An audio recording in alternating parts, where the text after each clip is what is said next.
Yay.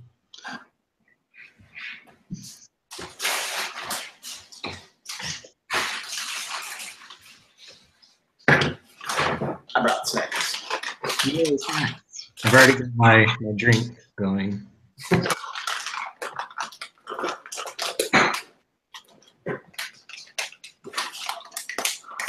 Oh, hi, Porter. You're my best friend again. Here. Okay. Let me know if you guys can hear this.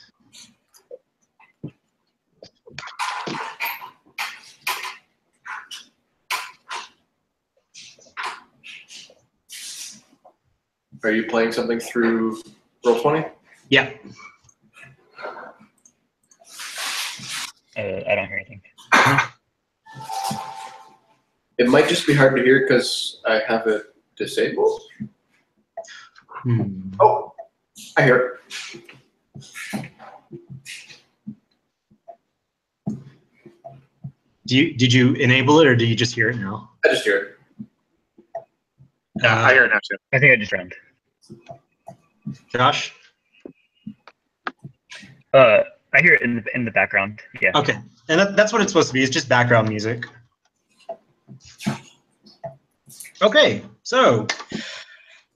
Oh, I'll wait.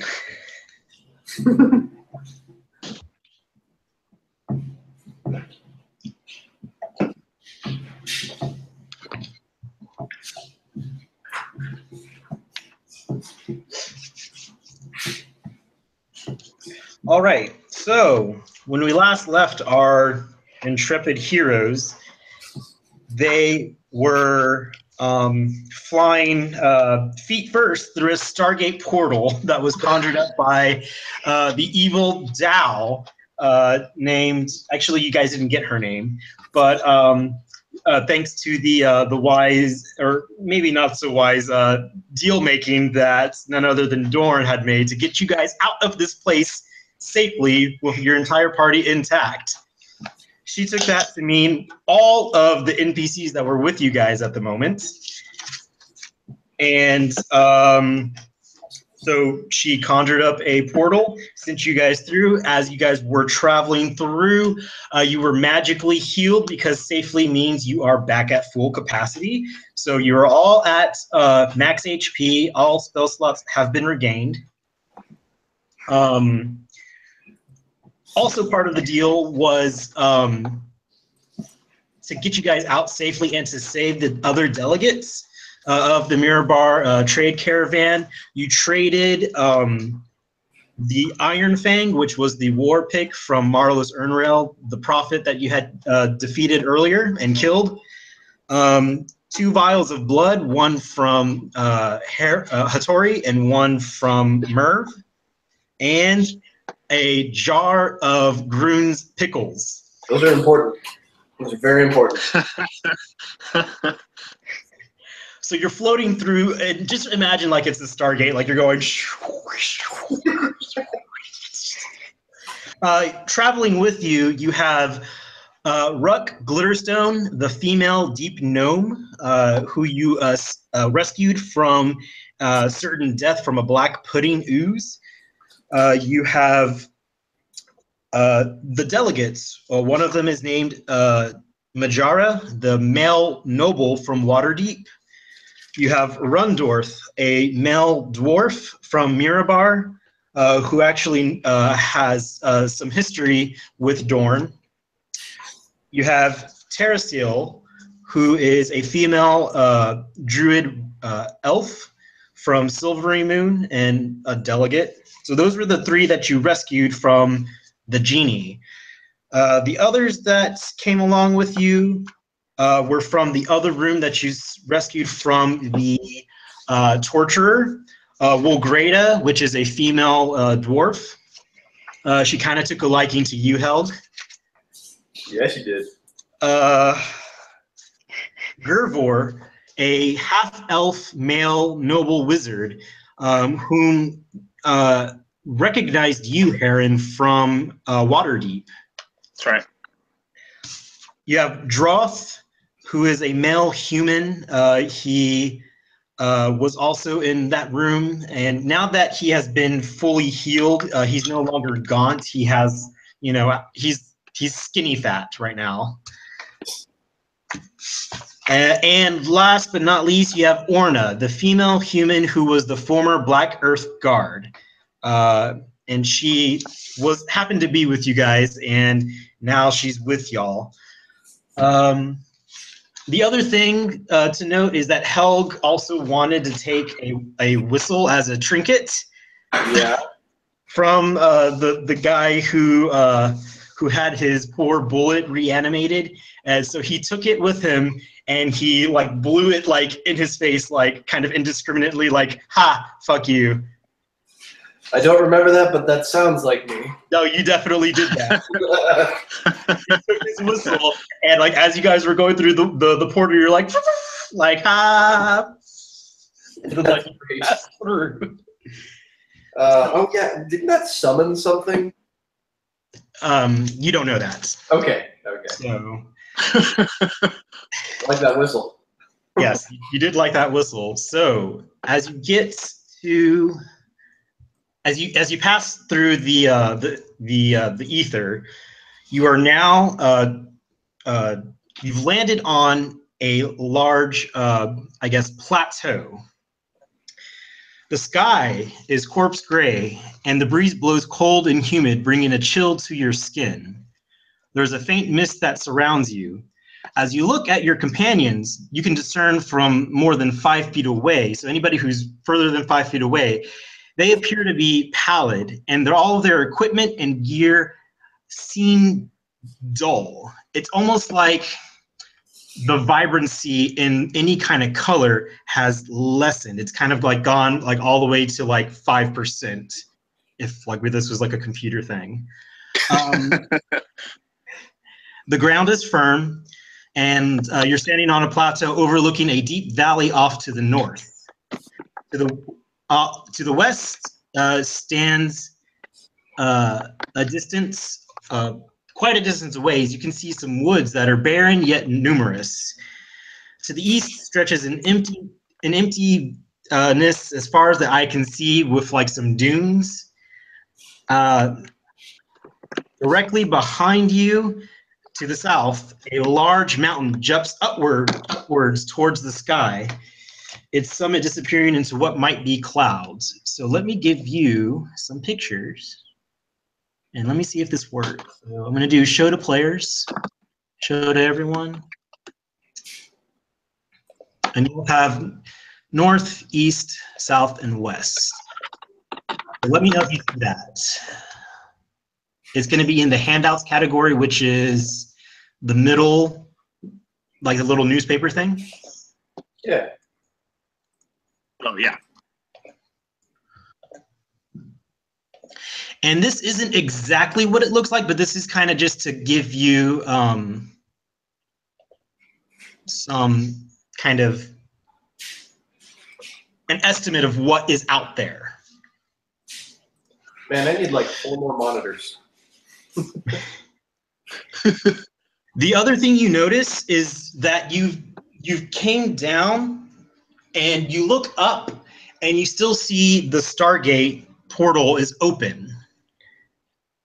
Everyone kind of lands and they're on their feet, and everyone's just kind of looking at each other and like, what the hell just happened? Are there any rocks like pebbles? Yeah, there are some pebbles. Outfellow is there, and he's hooting, and so is Duck. He's purring. Can I throw a rock through the Stargate? You can certainly make an action. All right, I'm going to do that.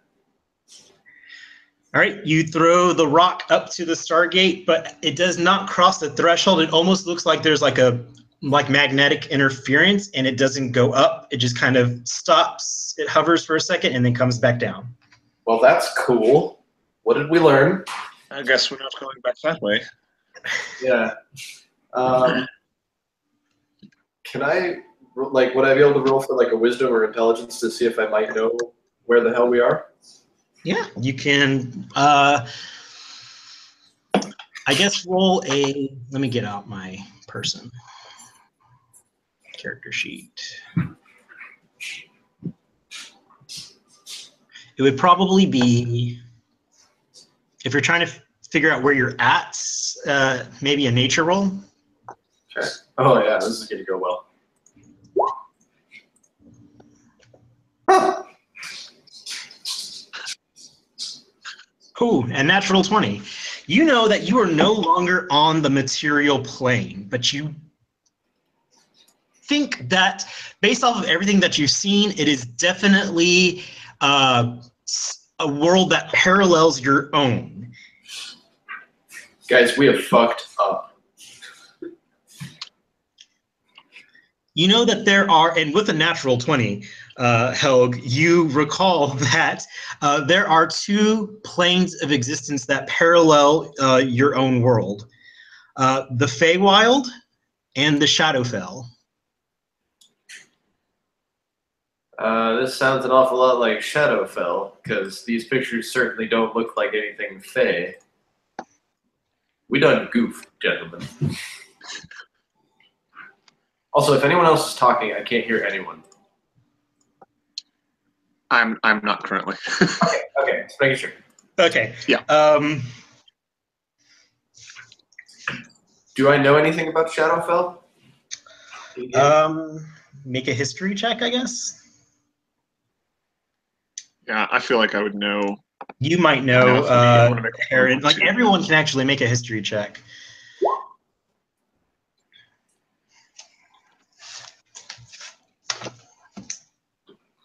Josh, you know.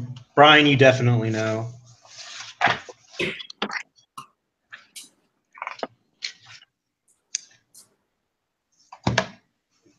All right. The Shadowfell, also called the Plane of Shadow, is a dimension of black, gray, and white where color has been leached from everything. It is a place of darkness that hates light, where the sky is sometimes black. It overlaps the material plane in much the same way that the Feywild does. Aside from the colorless landscape, it appears similar to the material plane. Landmarks from the material plane are recognizable on the Shadowfell, but they are twisted and warped, distorted reflections of what exists there. So, for example, if a mountain stands on a material plane, the corresponding feature in Shadowfell is like a jagged rock outcropping with a resemblance to a skull or a heap of rubble, perhaps a crumbling ruin of a once great castle. Okay, so this is like when Frodo wears the ring. Sort of. Yeah, basically. Okay. Huh. Anybody know how you get back to the normal plane? Or is this just our life now? Helg, or actually everyone, with your passive perception, you hear that whistle that Helg blew. Ah, fuck. And coming crashing down through the Stargate portal is that undead bullet. Ah. Super. He crashes down into the middle in between all of you guys. Everybody make a dexterity saving throw Oh, of being crushed.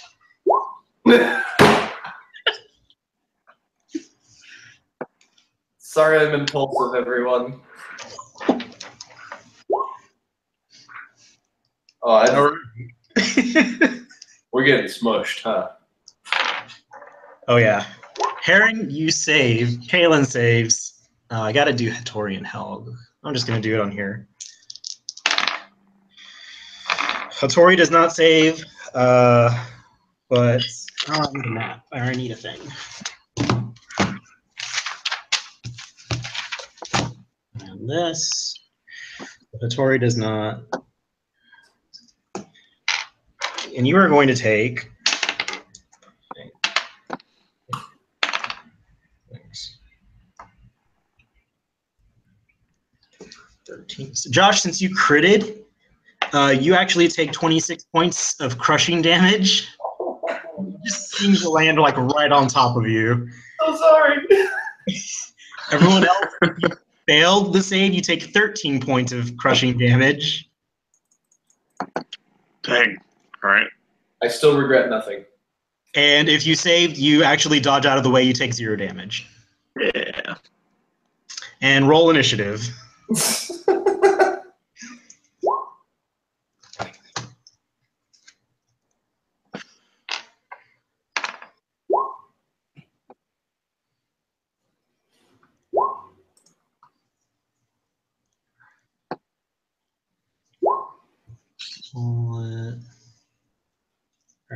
let's do this. All right, so Dorn, yeah, he's like right on top of you, so of course you get to go first. So 19 is Dorn, Kaelin is 18. Bullet is next.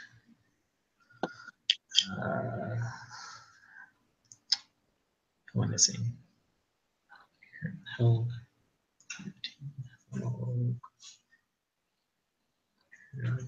10. And let's see.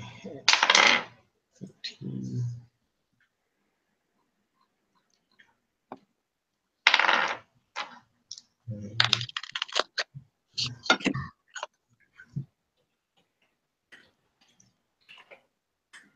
All right, first in the order is Dorn.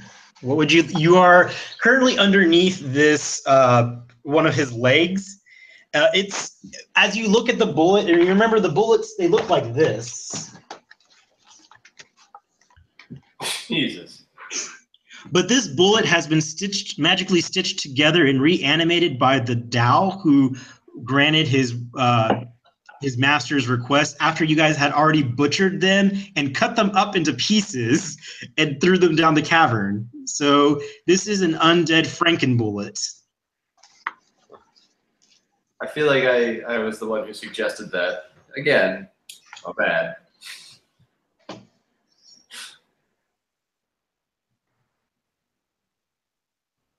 Oh, Josh, I can't hear you.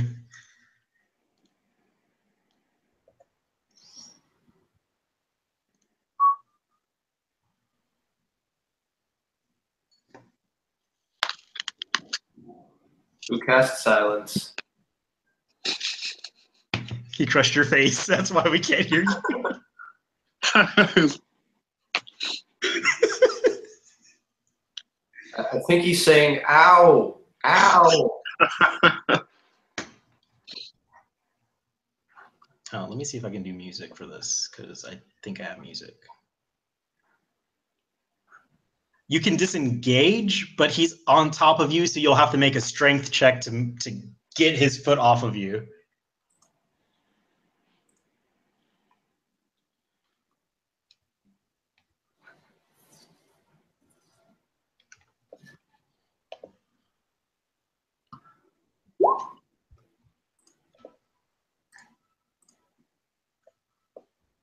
Oh, you want to cast Sacred Flame?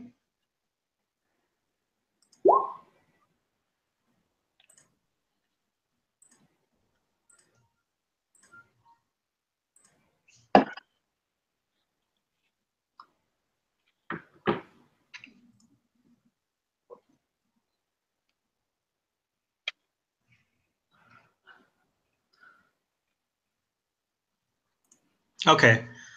So I have to do a dexterity saving throw, which dexterity is not this. Ooh, he critically fails, so you can do double damage for the 8. Nice.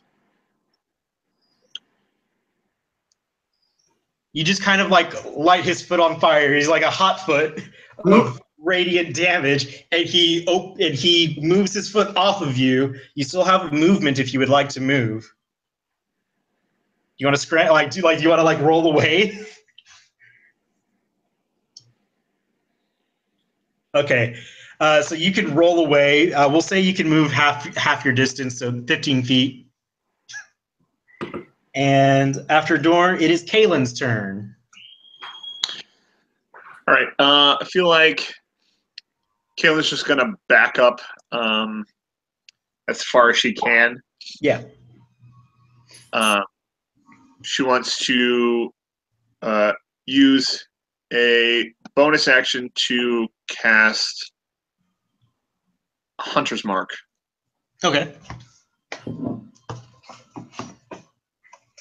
And then she's gonna fire an arrow at him. Perfect. And she can fire twice because she's level 5 now. Oh, I guess, did I not? Yeah, that's right. Okay, so yeah, we'll do 2. So this is for the first one. Okay, a 15. She manages to hit a part of his armor, his natural armor, and it chinks off. Okay, here's the second one. Yeah, 26 definitely hits. She hits him in the stitching for 11 damage, and it roars. Nice. Oh, don't you get a +6 for? It's plus 1d6. Yeah. So Can you hear me now? Yeah, we can hear you. Okay, there we go. 5. 5. Nice. Hunter's Mark is awesome. Yeah. All right. After Kalen, it is Hattori and Merv's turn. Hattori is going to Hattori got stomped, so he's underneath. He's going to just let out and wail on him.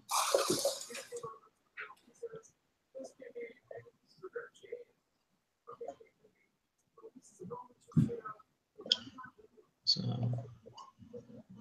and I think he gets 2 attacks, so we'll just do that. Let's see what we got. All right, his first one hits, his second one does not, and he does 8 sumo damage. Merv is going to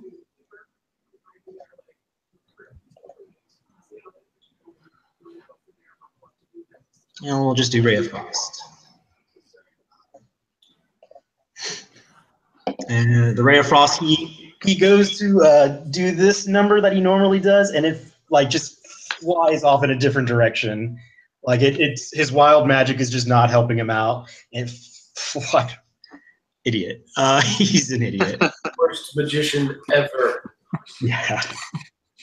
After that, we have the Bullet's turn. He is going to take a bite out of Hattori since he's right under him. And that definitely hits him. Who's he attacking? Hattori. Oh, okay.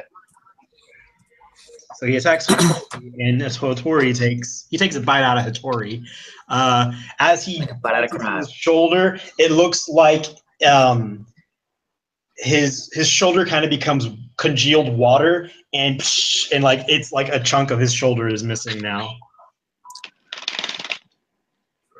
And he only gets 1 attack after the bullet. Helg. So Helg sees that bite happen, and he gets real protective. He feels real bad for doing this.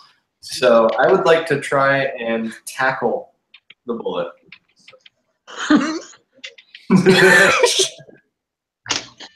You know it's a large monstrosity, right? Oh, yeah. Go for it. Make a, make a running charge attack. So it'll be, are you trying to tackle or grapple? I want to grapple onto it and try and pull him off of Hattori. Okay, so if you're trying to do that, I need you to make,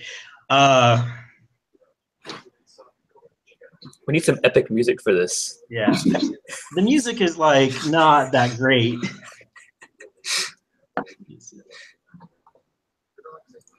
There we go.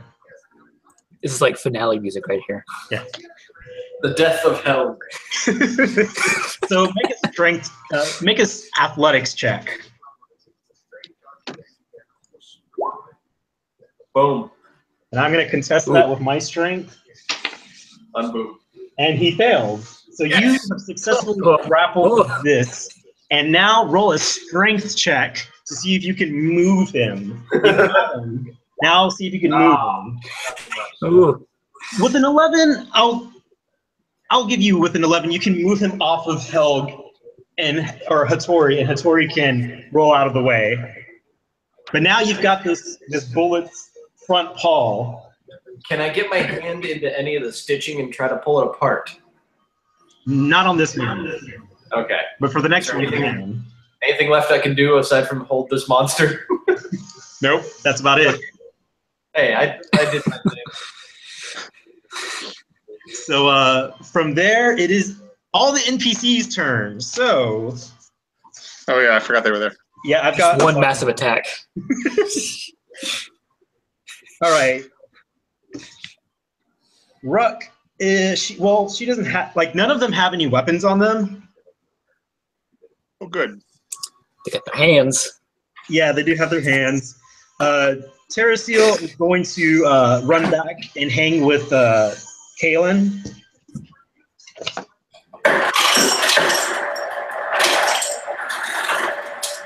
Gervor is going to hang with you, Heron, and he's going to cast a spell. Okay.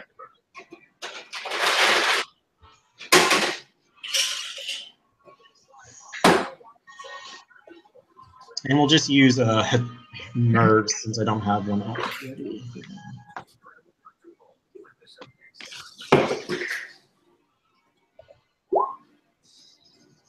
Nope, that's not the one I wanted. I want magic missile. So he casts magic missile.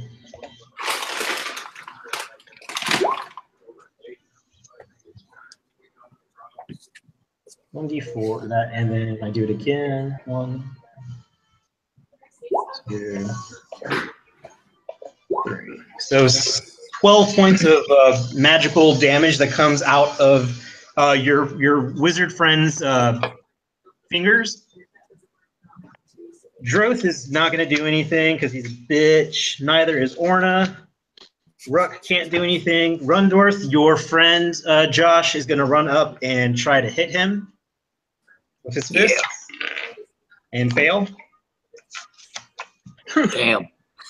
The noble isn't going to do anything. Gerber already said, and Wilgrada is going to move up to help you, Helg. Oh, and she lands a mighty punch right into the open wound. Yes. And he takes 4 points of damage.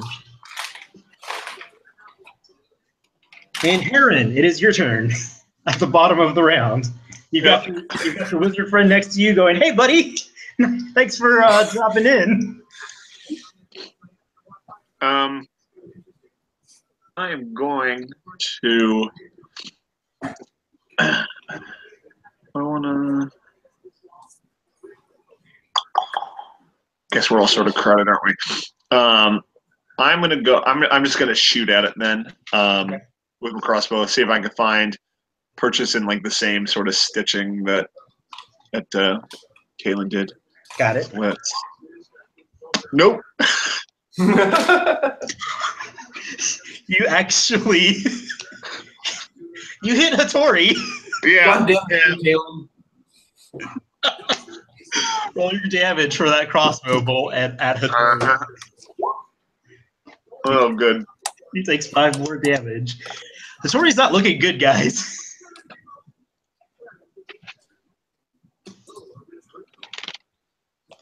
And top of the round, Dorn, it's your turn. And I think I'm just gonna call it that. Yeah, I'm good. Okay. I'm just gonna like. Okay. You can't hear it all, Josh?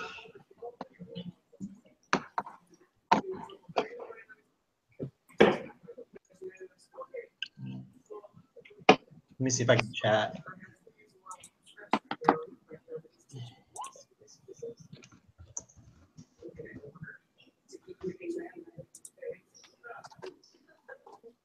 Okay. That's weird. Why isn't it letting me hear?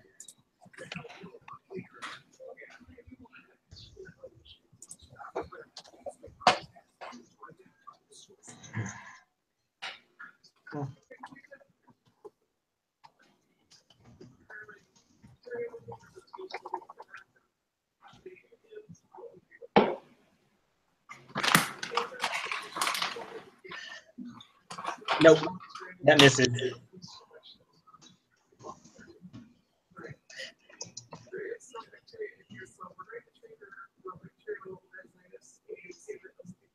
All right. Sorry, Josh, that missed. And a headbutt. You hurt your head.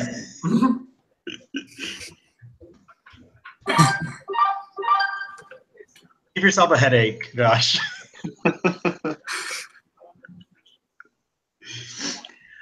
All right. would you like to move anymore?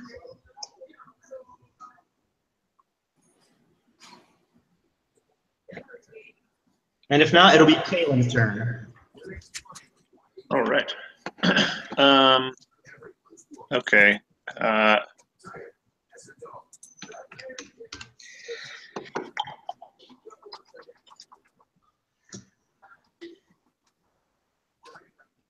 Okay. I think that Kaylin is going to attempt to see if she can calm the bullet down.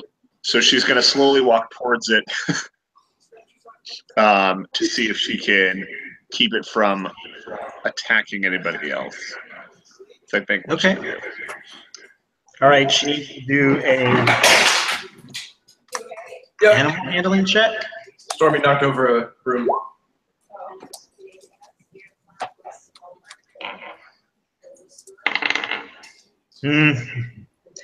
That was a pretty good check. It kind of rears and kind of looks at her and is like, but it remembers it's a fucking monstrosity and it's not gonna work. Okay. If she can tell, I guess that it's Not looking at working. her like, okay, that did not work. She's gonna shoot at it again. Okay. Yeah, 7 hits. All right.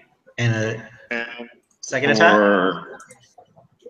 Well, we'll say because she tried animal handling, she only gets 1 arrow off. One, right, yeah. And here's for Hunter's Mark. So 8. 8? Yep, 8 total. Oh, got it.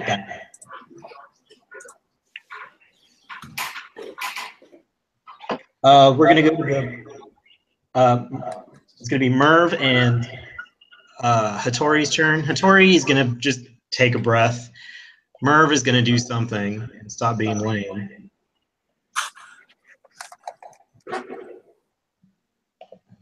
I can hear you again, but I'm trying to fix.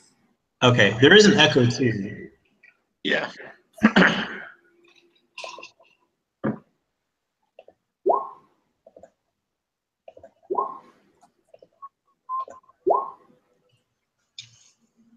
Nine. Okay, so Merv does his weird grit fingers and fires off 3 magic missile that catch the bullet off guard. Helg, it looks like it's on its last legs, and it's your turn. Am I still holding its foot? Yes. If I drop it, can I draw my weapon in time? You can drop as a free action and then draw, but you'll only be able to attack once. All right. Can I try and pull it to the ground? Yeah. Do a strength check, and it'll contest mine. Oh, I got it too. All right, you plummet it, or tell me how you want to do it. I want to pile drive it into the ground, kind of twist its arm and pull it down. Okay. Do I still have an attack that I could do? That is your attack. So Okay. because you rolled really well for that strength, and you pummel it into the ground, roll 2d6. Or I'm sorry, it's 2d4. That's it. All right. And with that, you successfully pile drive it into the ground, and you kind of come up and you rip its leg off. The stitch is just, it couldn't hold, and you're like, oh yeah! Hell yeah. And with that, the beast is dead.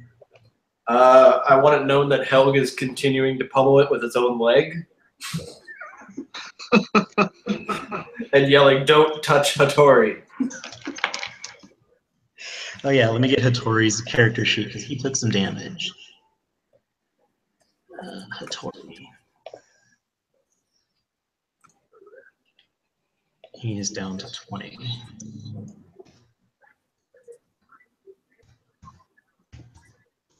Okay. Doo-doo-doo. Can you hear me now? Yeah. Yay. Finally. All right, you've solved my undead bullet puzzle. You keep saying puzzle. Hey guys, should I blow the whistle again? I feel like that would be a bad idea. Let's hold off. You all notice upwards, the portal is slowly diminishing, and it winks out of nothingness into nothingness. Well, now we're fucked. Oh, good. Can somebody heal us? Yes. Yeah. And, Yeah. Nala. Yeah. Hold on. Actually, I have a. Where'd it go?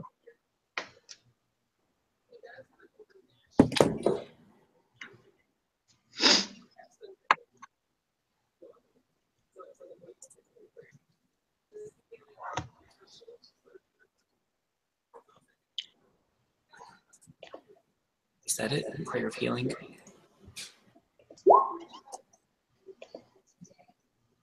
I think it does it to.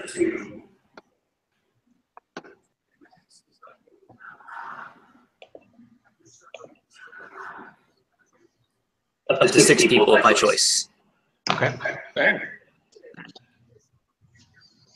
Are you including yourself in that? Yes, definitely yes. So also don't forget that you have a bag of holding with some loot in there, and there. I think the last time I checked, you had Potions. yeah, healing potions.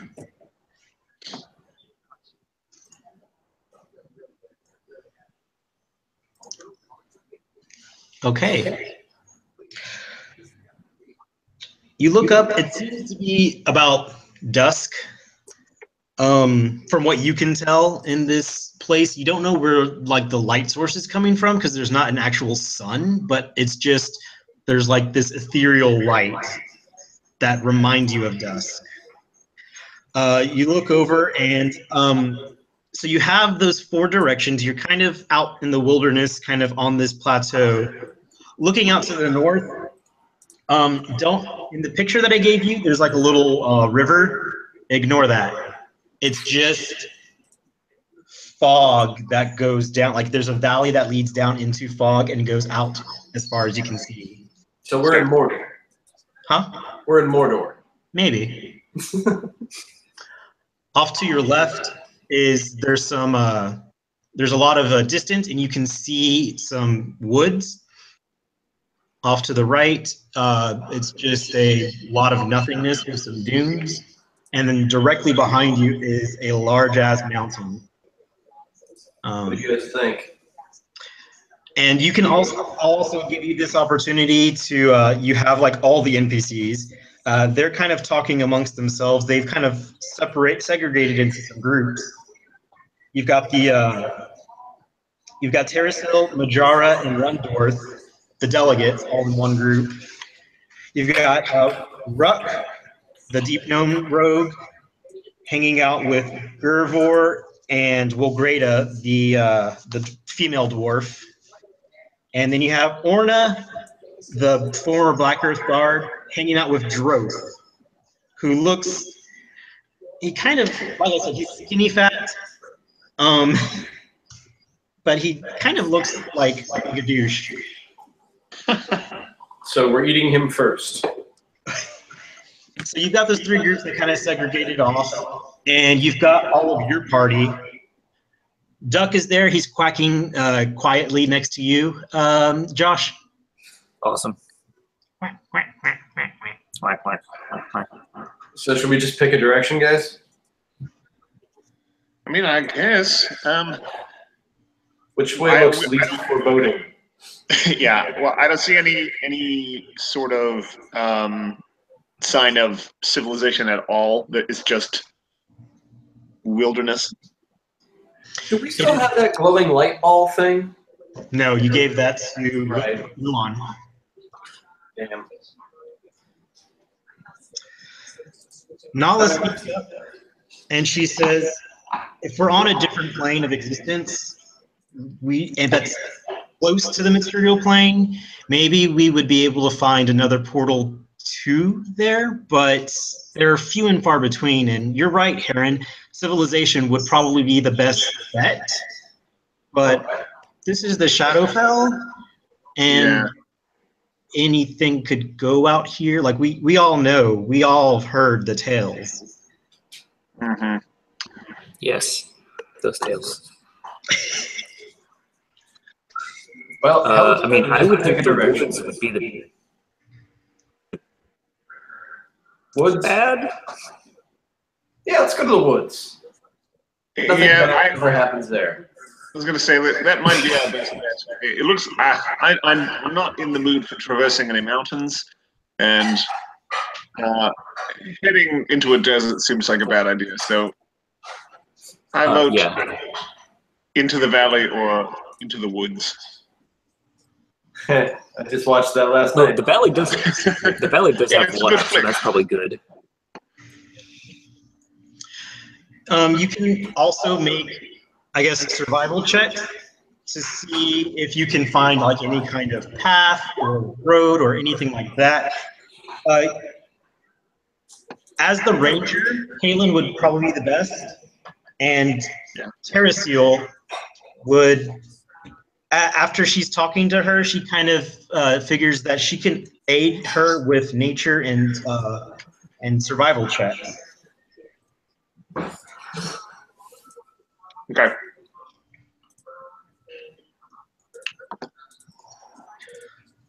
Is that going to give her a bonus or something? Yeah, she'll get a bonus. Actually, she gets a bonus from Wilgrada for survival checks. Okay, can I roll anything else?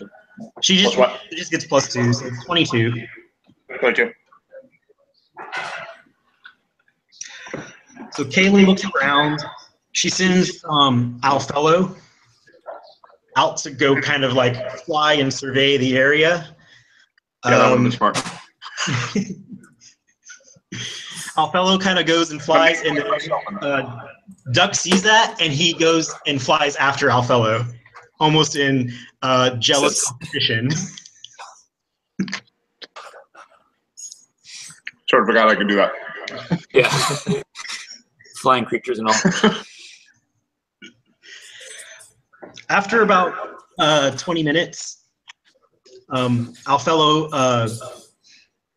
you don't hear from Alfello, but Kalen's eyes go white. And if anybody's spent a great deal of time with Kalen, you know that she is sort of doing a Beastmaster-esque / warging into the eyes of Alfello to kind of check things out. With that survival check, you find that there is a very faint trail off to the east. Huh. And then there's also a very faint trail off to the west, going towards the woods. Alfello doesn't really report too much from the mountain other than it's mountain, and is unable to perceive anything through the dense fog other than there is a valley, and it looks like the initial slope descends into the valley, and it's just walking into fog, cloud, mist, as far as Alfello can see out. And then at the very end of the valley, he sees what might be some land, but he can't be too sure. Okay. Well, that feels like a bad idea. Then. I say we head towards the woods. That feels like our best bet. I mean, you guys decide. You can talk to your companions. You make your choices. I say we go that way. Josh? Yeah, we are in the greens. Okay.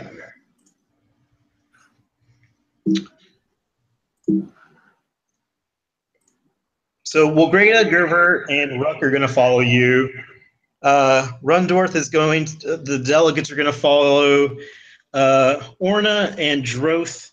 They kind of are a little hesitant. They say that bad things happen in the woods. So if you guys want to go that way, we're going to go a different way.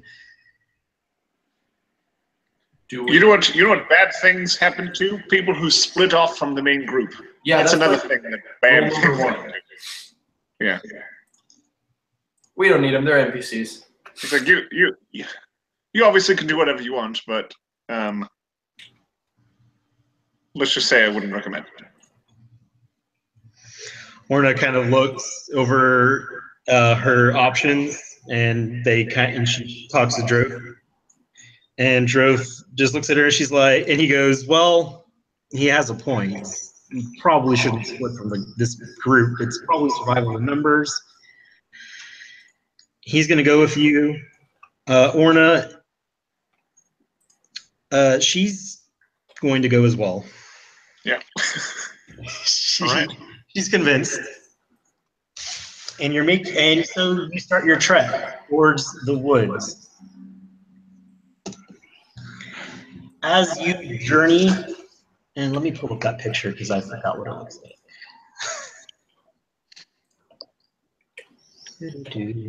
Okay. So there are numerous trees like that off into the distance. As you're walking towards them, they seem to be kind of on the horizon, but not getting any closer, even though you keep walking and you keep walking and you keep walking. Soon, you come up across the first tree, and if someone wants to roll a knowledge nature, you come up across one of these trees.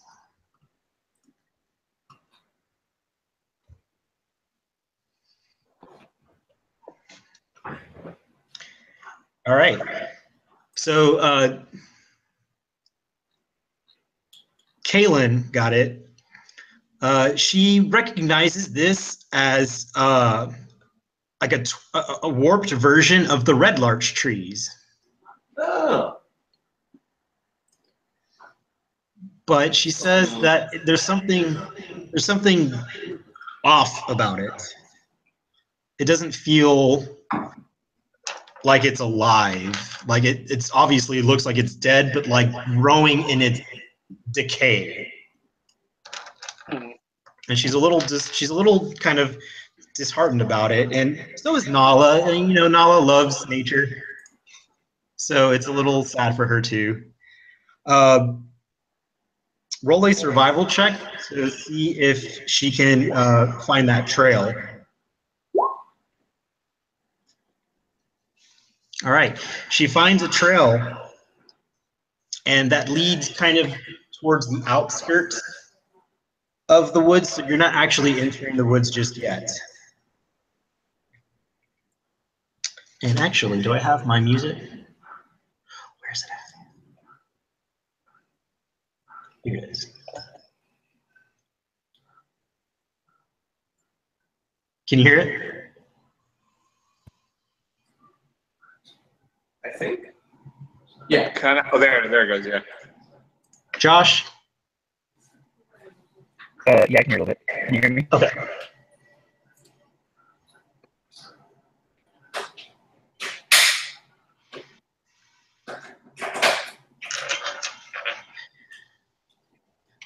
So you're traveling. It's been a couple of hours, and this world, it seems somewhat familiar with the red larch trees.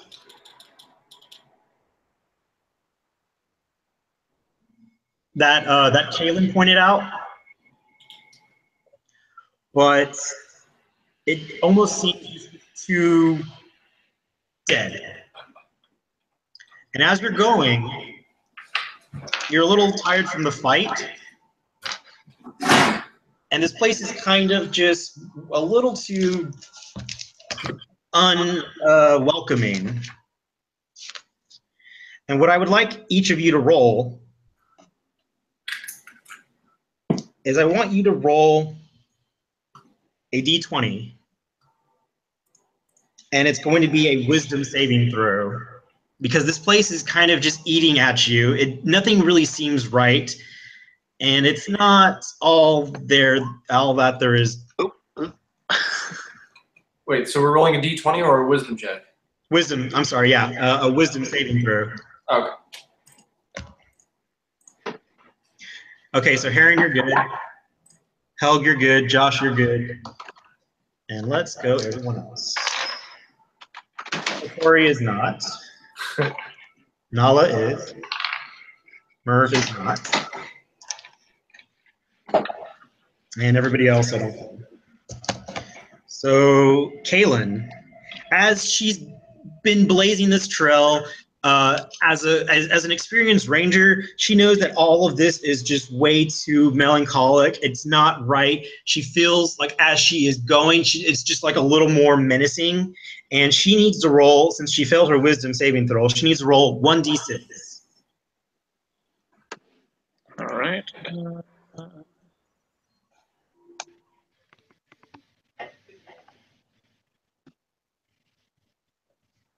4. So for the next, until further notice, she's going to have a disadvantage on saving throws, and she's going to gain the following flaw. She starts to act erratic, and she feels like anything that she encounters here is out to get her specifically. Okay. She's becoming a little paranoid. Like, as she's like blazing this trail, she's just like, I know this is like, I think this is where we're going, but like, I don't know what's on the other side of this. And it's like, do we have to keep going this way, guys? She's starting to feel a little more erratic. So we should mess with her. And you come across a bluff. I guess it's a bluff. And I want everybody to roll a perception.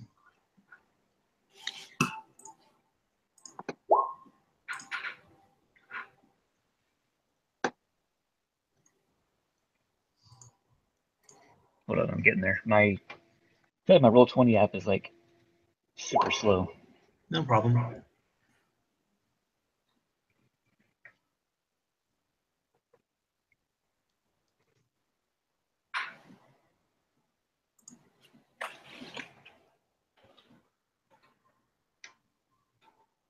So you all see this about, I guess, half a mile away. And I'm really bad with distance. It's like within your line of sight, but it's not like all up on you where like you would see, like it's like within melee distance or anything. You see off into the distance next, in spaces between us, that there is a shambling humanoid figure that's traveling between the trees. And it's just kind of like going. And you see one. And then a second, and then a third, and they look pretty bad and worse for wear. And Heron and Helg, you both think that you've seen these before in the Necromancer's Cave. So do we get the feeling that they're bad, like out to get us? Like what? Do we think that they're enemies? Possibly. They look pretty nasty. And they're coming our way? They're pretty far away. If anybody has anything that could magnify, Heron, your monocle, perhaps? I already used my charge. Okay. Do you guys want to hide and let them pass? Yeah, I think we take some cover. There's gotta be trees around, right? Yeah, I say we hide. Okay, so you're kind of laying low. You get down on the ground, like Kaylin is like, "Guy, just lay low." I think it's gonna like. She's kind of freaking out, and Alfello's like perched on her head, and Duck is hissing.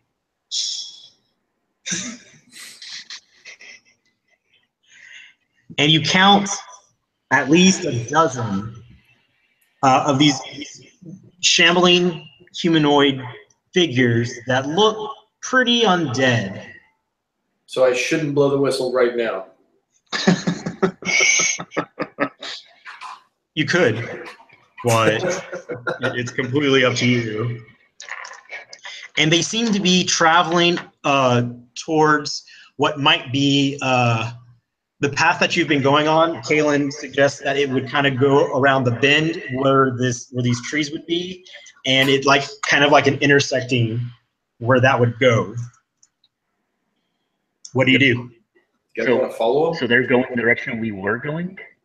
Yes, they just seem to be kind of ahead of you, and kind of they would cross where your path would lead. Yeah, I would think we need to like follow them because that could be the way out. Yeah, let's see where they're going. Let's keep our distance and kind of see where they're heading. Okay. I like that idea. All right. So if you're going to follow them but keep a safe distance, everybody's going to need to roll a stealth to try to like keep your distance but like not make too much noise.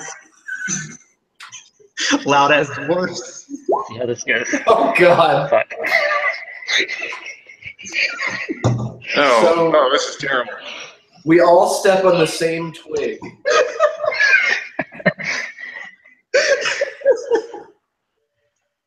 Let me roll for the NPCs. Oh God. We're not a sneaky crew. We're more of a bludgeon crew.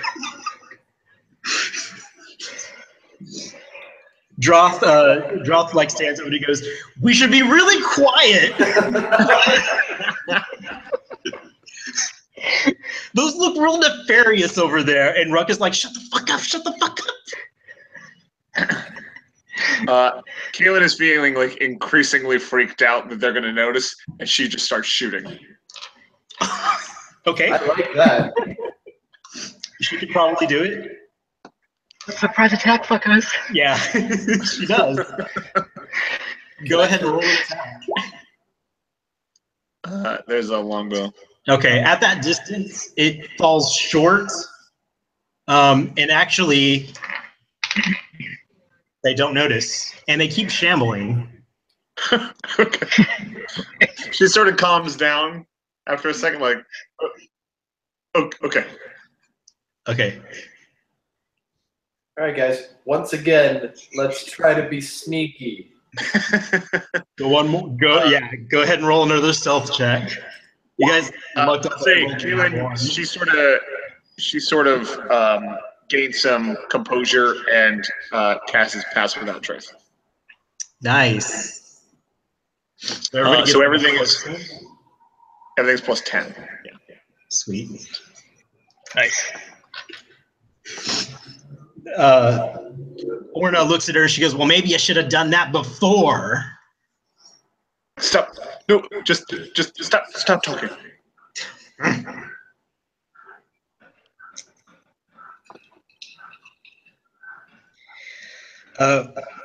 Majara, the noble from Waterdeep, looks at you, Heron. There's so many H's. And he goes, "What is that over there? I don't want to die here."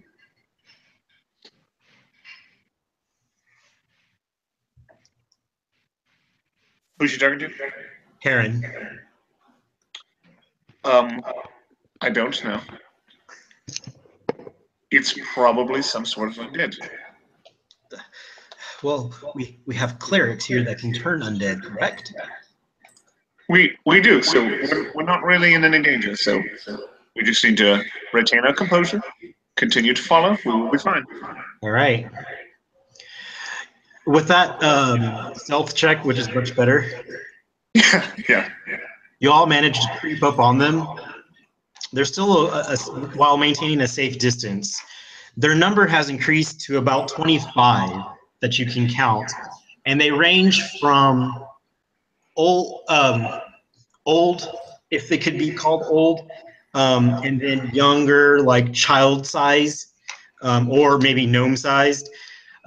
You also happen to see a skeleton leading where they're at, and they just kind of keep shambling on and on. So I shouldn't throw a grenade. No, you seem to sneak up and just notice that they're joining a larger group and they're making a larger horde. The trees are still somewhat sparse, but you can see that they're just kind of traveling through. Up ahead, where the path is, you can see that they're traveling towards some dunes. Okay.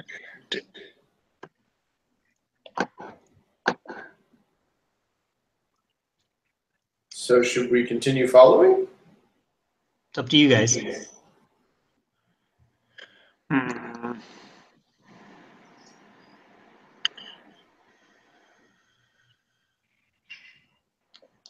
Did we ever find that pathway? Huh? Did we find that trail? Yes, you are on the trail. They're Okay. passing it, but it looks like the trail's kind of forked off to another area that's leading away from the woods, but you're not out of them yet. Okay. Maybe we should stay away then. We could just keep following this trail because clearly this was made by someone and it leads to somewhere, theoretically. So it's not a real road or anything. It just looks like a beaten path. Yeah, well, that means someone came this way.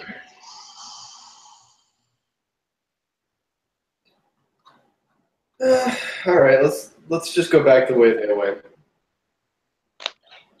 So instead of following the shambling horde, we're gonna continue going across down the path, I guess. Yeah. Okay. So basically, you were here.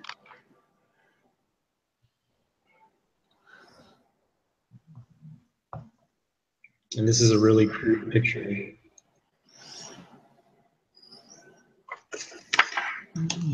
Okay, so X is where you guys were, following all these trees. This is where you were going, and the arrow is the direction of the zombie horde that they're going that way. Okay. Does that help? Kind of. So is the path splitting and they're following one leg and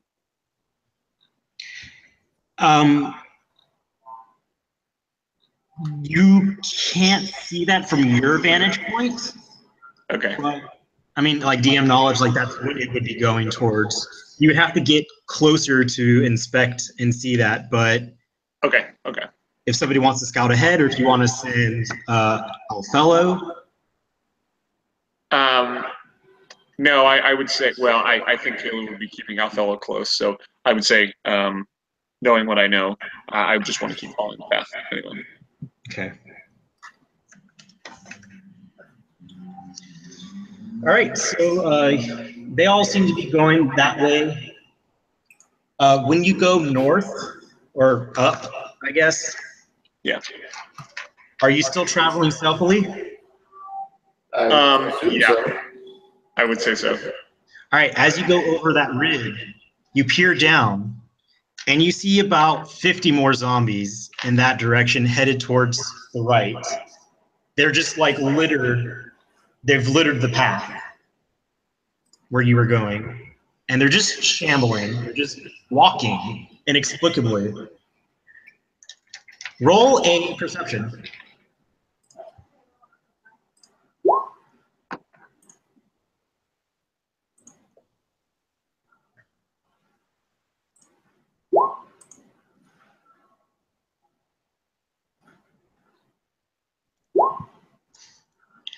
All right, Josh, you're looking at the ground.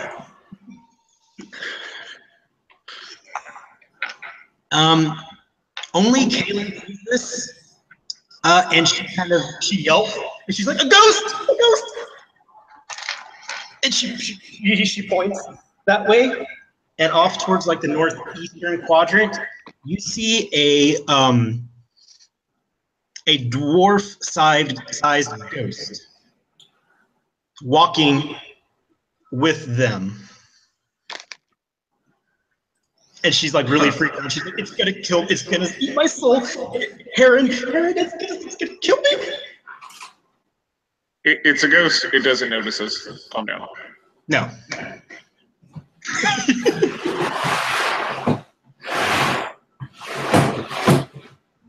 Where would you like to go? Kind of want to get into a fight we can't win. Yeah, that seems like a bad plan. I mean, I'm curious to see where they're headed, but I mean, one horde, maybe we could take on 2 hordes. I don't think so. Have you met me? As you discuss this, and I'm going to use your perception roll that you roll, so everyone notices this, except for Josh. You're kind of like you're contemplating. You've got your spear, like you're praying to your god. You all hear a slight rumbling, not unlike the tremors that you've experienced in Red Larch before, but it's definitely a rumbling nonetheless. And as time goes by, it's getting louder and more vibrating. All right. I'm getting to think that when we moved through that portal, we didn't go that far physically. Yeah.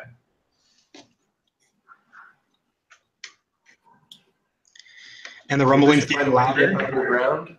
and louder. And then finally, off from, I guess, maybe where the ghost is. Hey, Josh. Hello again. There are 2 of you. Huh. And that was an echo. Oh, okay. Hi, Josh. There we go. Can you? My computer kept having issues with like the microphone, and so switched to my phone. Okay. Were you able to hear any of it? Yeah, I was hearing you there, but I couldn't. For whatever reason, whenever I could hear you, I couldn't speak. So I could do one or the other. Got it.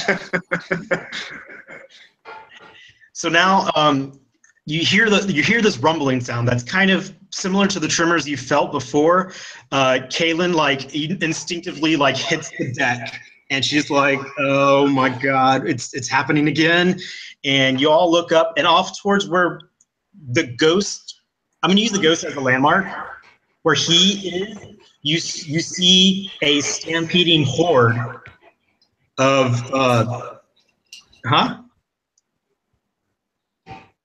You see a stampeding horde of a tribe on horseback, and these humans that are on these horseback are yelling out in large warlike cries and shrills, and their faces are painted red, and their body, like they're pretty much naked. Their bodies are white and black.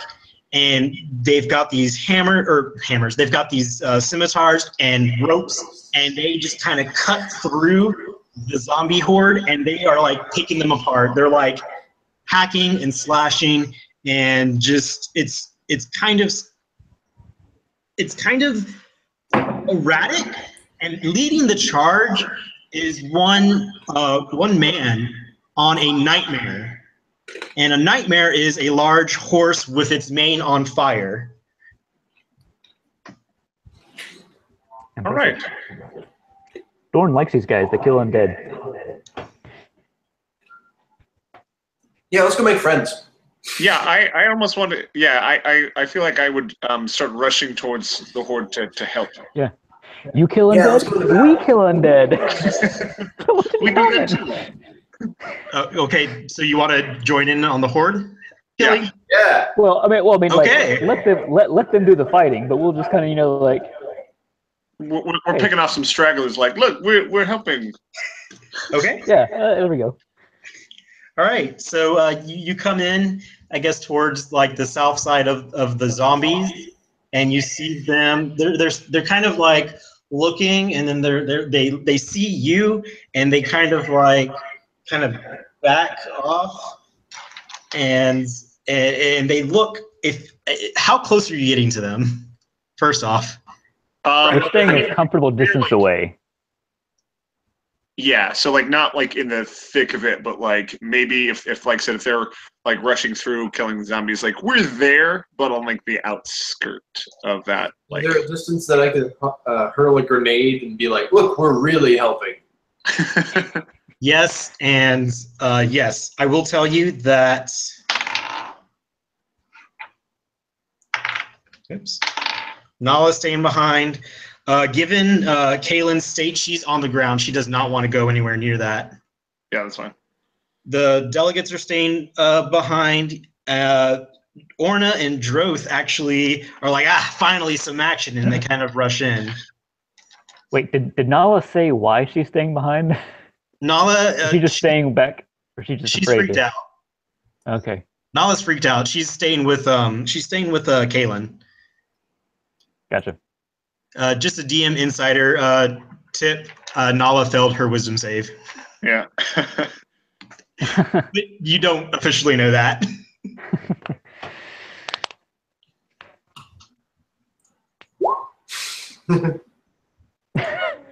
Nope. All right. So, are you throwing a grenade? Yep. You fumble that, and it only goes about 10 feet, and it catches you. So roll your damage. Dorn is not standing right next to Helg. He's standing 15 feet away. All right. So with that, Helg, you take 14 points of damage. The zombie that you was sort of close, it like kind of gets pushed back by the explosion energy wave. And now you've drawn the attention of the rest of the zombies and the rider who is on his horse, and they stop and they look and then they scream that war cry, and then they start to like come and peel towards you. There's about a dozen of these riders. It's fine. They're friendly. Okay, and they're cutting up the zombies. See, I'm helping. You kind of hurt yourself. This is all going according to my plan. Don't worry. And they're gonna come up, and they see you, and he takes out a scimitar and he slices at you, Helg. Oh, that dick. Oh. You hear him yell something in a foreign language, and the zombies are kind of scattering now. Do we recognize what language it is?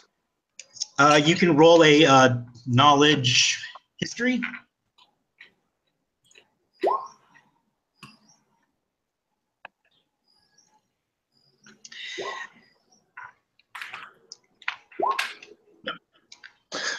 Helg and Heron, y'all recognize this as some really old dialect of broken undercommon and a mixture of undercommon and abyssal.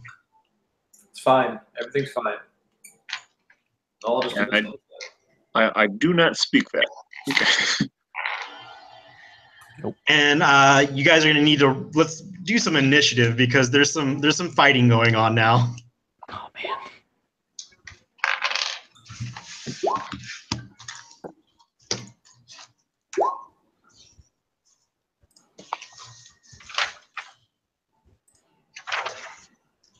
And let me see if I can get into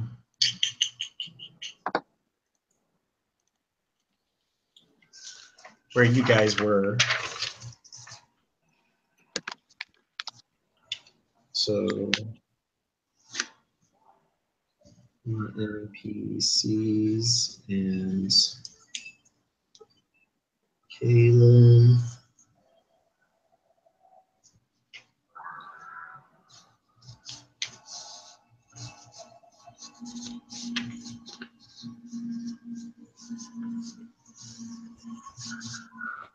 And we'll go with all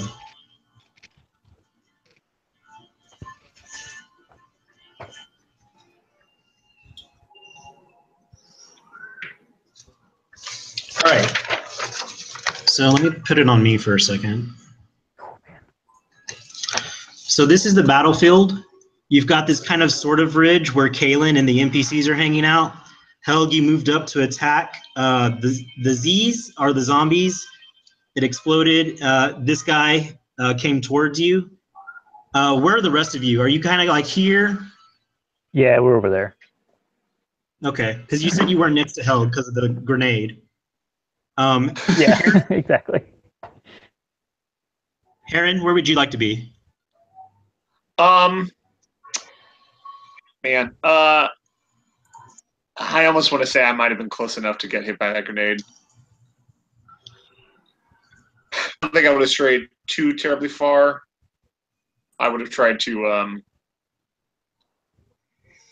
We'll say you were close, but you okay. We'll say you were close, and you only took a quarter damage. Okay, so that would have been. How much was it? So just 3, because I think it was 14, right? Yep. Yeah, so just take three ricochet damage. Okay. All right, so then we'll put, let's see, Heron here, Born, and then you've got Hattori and Merv. All right, so this is kind of roughly where you guys are at. Okay. And let's see, we did initiative. Let's see, Helg, nice, you got a nat 20.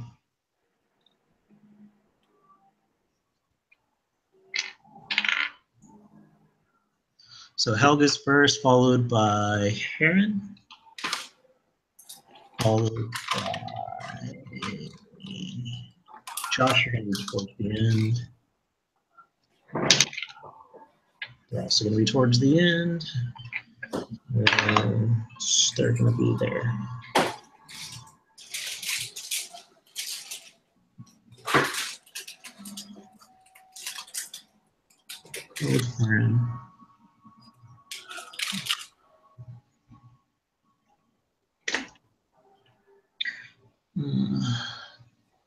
Kalen's not in the fight. Right. At the moment. Oh, Karen, Hattori, Merv. And this is going to be that guy's. Zombies. And Josh. All right. Helg, you are first. Right. I still want to prove to those dudes that we're friends. So I'm going to charge the nearest zombie and hit him with my cane. All right, you can do that.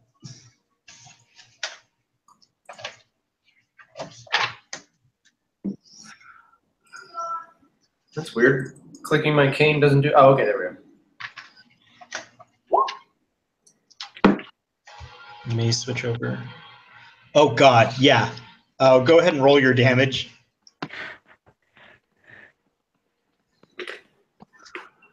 You destroy that zombie. It doesn't even, like, have a chance in hail. And it's super dead. Super dead. Yeah, it's super undead. Like it's if it could have been brought back to life and then killed again, that's what the pimp cane did. It like magically brought back some disco fever into it. He had a jolt and then he died. Staying alive? Not today. All right, after Helg, you have a second attack, but there's not a zombie in front of you. Because you just killed it. Can I throw a hammer? You can. There's not one in hammer throwing distance, though. Okay. Helg just kind of stomps on it a little bit. Okay. After Helg, it is Heron. All right. So there's that guy that ran up there that charged and slashed at Helg. Does he look like the leader? Yes, because he is a random. No, he definitely looks like the leader. He is riding a nightmare. Oh, right. Yes. Which is the horse. Okay. So I'm just gonna like raise my hand at him and say like, "Hail and well met, friend. We are here to contribute to the The slaughtering of the undead. He just looks at you and he kind of cocks his head, and no response other than that. Okay. We'll definitely get through it. It looks like he can't understand the language you're speaking. Right. So I'm going to hold up my crossbow and say, "Look, kill zombie," and shoot at a nearby zombie. Okay, roll your attack. Don't fuck this up.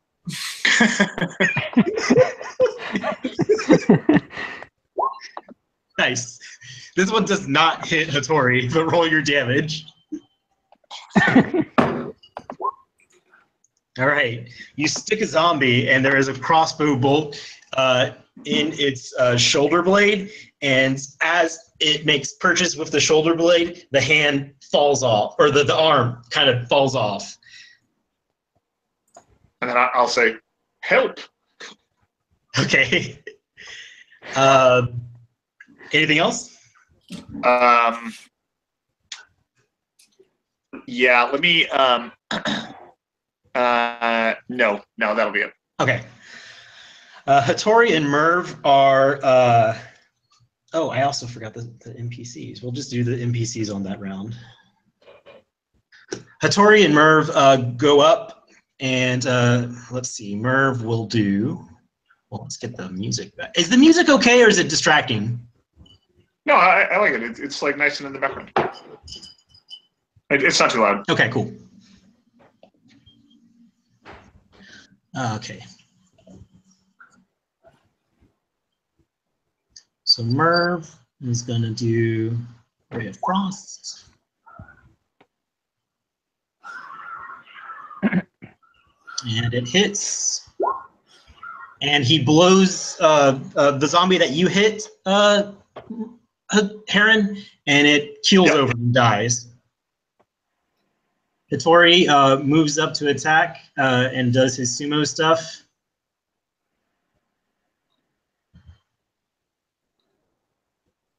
And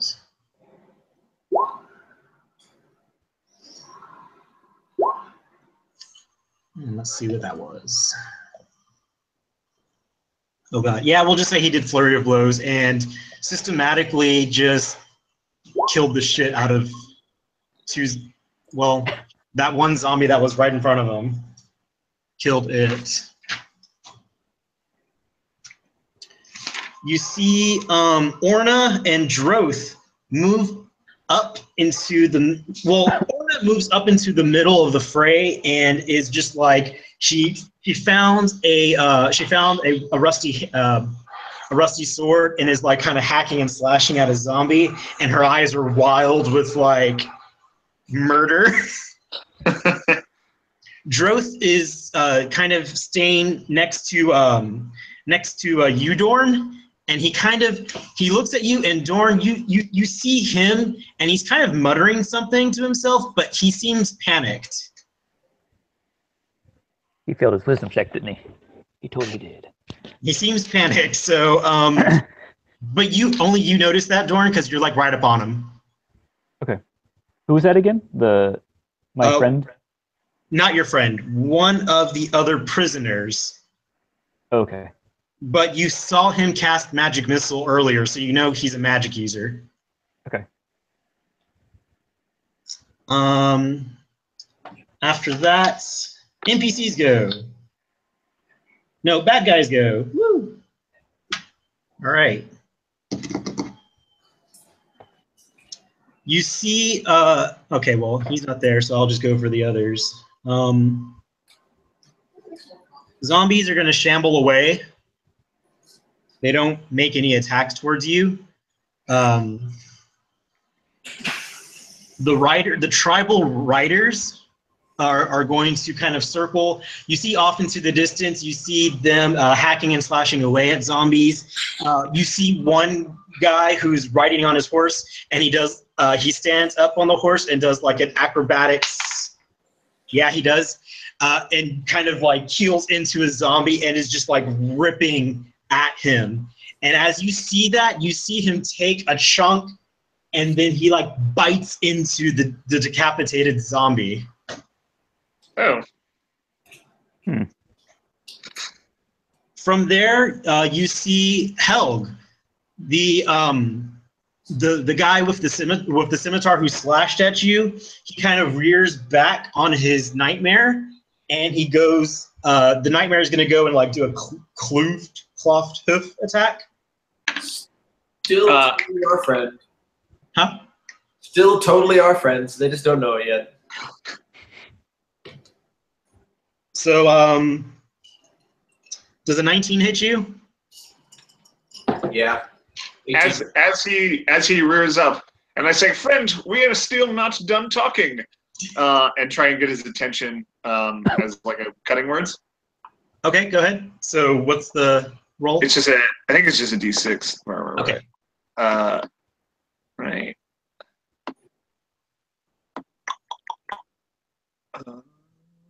Yeah, it's whatever my inspiration die is at, which is a 6 still. Yeah.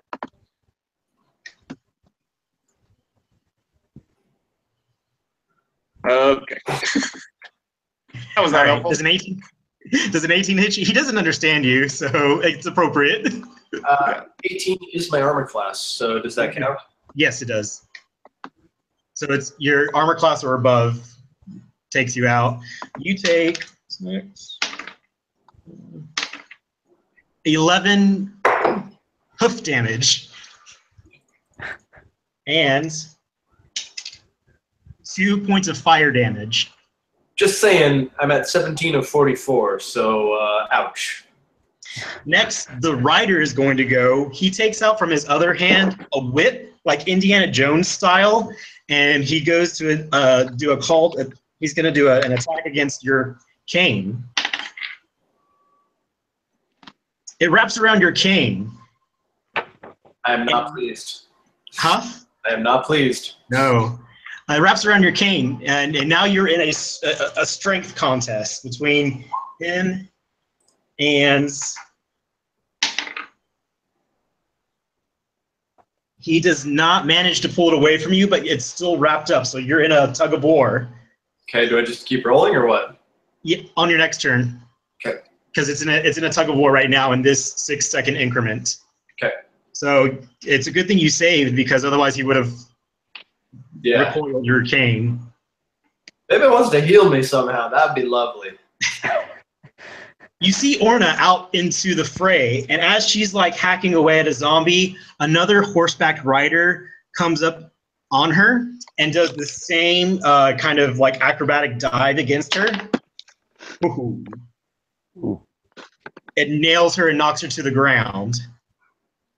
And she screams as they are in a melee fight. Dorn, you're up. So, who was the person who just got attacked? Who was she again? Was she the which one? Orna was she? The female human former Black Earth Guard. Okay. You know that have much sympathy. the reason why she was locked up is because she kind of defected from the Black Earth Guard, and so she was being tortured. Okay. So here's a meta question. Yes. So I have turn undead, and since I'm level 5, it's also destroy undead. But yes. It says it destroys undead of CR half or lower. Yes. What does that mean? So it's the challenge rating. So if it's half or lower, you can destroy anything that is that status or is that level essentially. So it's basically anything real shitty. Like I think, yeah. So let me check the CR for zombies. You would know this. So they are 1/4. So you would definitely, that would fall under your turn undead and destroy undead. So how many of them are within 30 feet of me? 2. 2? Can I move closer to anything where I can get like a wider range? Yes, you can move closer towards the horde. I will tell you that they did move away from you guys and trying to move away from the horseback. So you can move 30 feet. So you're here. You can move 30 feet that way and capture 5 zombies. How many zombies total? Is it? It's like. This is just a rough estimate, but there are at least 40. Oh shit! I told you guys there was like a huge horde. What have we done? I guess I'm gonna save that for later, whenever I'm more surrounded. Okay. In that case, I'll do Sacred Flame to. So, how close am I to Helg? He's about 60 feet away. About 6 feet. 60. Oh, okay. I'm gonna make my way towards Helg, and then I know I can't make it all the way. I'll just make it like 30 feet, so I'm a little bit closer, and then I'll attack the nearest zombie to me. Okay, the nearest I'm zombie. still trying to stay on the outskirts, but get a little bit closer because I see the fights going on. Yeah, you can probably catch a zombie with a sacred flame, but not with your spear because you're too far. Yeah, I want to keep my distance. I want to do Sacred Flame. Got it. All right, roll your damage. Oh wait, I have to roll reflex. Yeah, right? yeah. Oh, that's a critical failure. Nice. Roll your damage. I think that is the damage. Is it not? Yeah, it is. Okay, cool. Yeah. So you do 18 points of radiant fire damage. Who's your god? Torm? Yeah. Torm. You call upon what? Yeah, Torm. Yeah, you call upon the grace of Torm, and he just your eyes glow with this intense like fire, like it's kind of coming out of your eyes there, and you just look at him and you just point and you go, "Be gone," and it like erupts in flames and just like puddle, like ash is like falling around this poor zombie, and it was actually one of it was one of the childlike not zombies. Poor zombie. Zombies are dicks. It was Zombies one of are dicks, so not poor zombie. It was the child-sized zombie. And it is obliterated. Yes. Duck flies overhead and quacks at you, and you kind of get a sense that Duck is worried. He's kind of like chittering a little more frantically than he normally does, and he's kind of like flying around you. After you, it is Helg's turn. All right, I'm still fighting this guy for my cane, right? Yeah, you're in a strength contest. We can do opposed strengths. And yes, you actually manage to rip the whip out of his hand. Nice. All right. Is that my whole turn? You can do one attack since that was like a sword. It was an action, but I'll let you do one attack. I don't want to hit him. I'm still hopeful we can be friends. So can I bolt the other way? You absolutely can. If you want to well, you can't disengage, so you would take an attack of opportunity. I can't afford that. Can I drink a health potion? You can. I'll do that. I don't remember what I need to roll for that. It's 2d8, I believe, plus something. 2d8 plus... We'll say plus 4. Okay. Okay, you get 12 points back. Heron, your turn. All right, does Helg still look bad? 29 of 44. Okay, so not super. I'm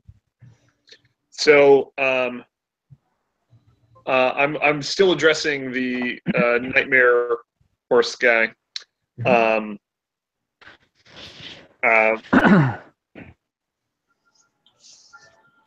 And I'm just gonna continue to mime him and be like, "We friends,"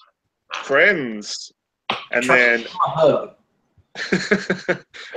gonna run over and cast Cure Wounds on Helg. Okay. And he just kind of eyes you with this wild look in his eye that you can't really, like, you're talking to him and he's speaking and he's shrieking, but you obviously don't understand what he's saying, but it's pretty erratic. Okay. He gets another 12. Sweet. All right. Now I can kill this guy. All right, next is going to be Hitori and Merv and the NPCs. Let me roll for the NPCs real quick to see if they... Oh, God, no, they don't. Not that group. This group. Nope. And then, let's see. Let me do... Droth is right... well, he saw you leave.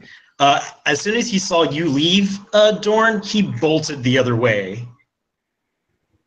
Like to safety, or? No, just like kind of down the path that you were going. He just ran 60 feet that way. Into the zombies? No, away, like kind of away from the zombie, like parallel with the zombie horde. Okay. He's running and he's not looking back. So he double moved that way. You see Orna struggling with the tribal warrior.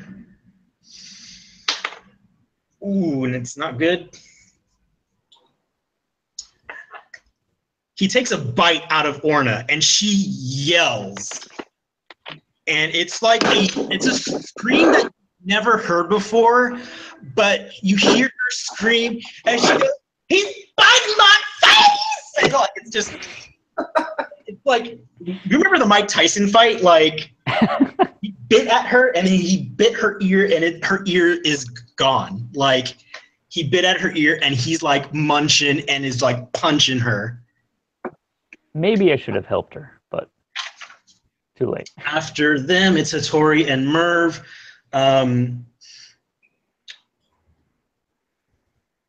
Merv goes to cast. Let's see what we're going to cast. Let's just do Hitori. He's easy. So, because he just fights. He's going to move up to the next zombie. And martial arts.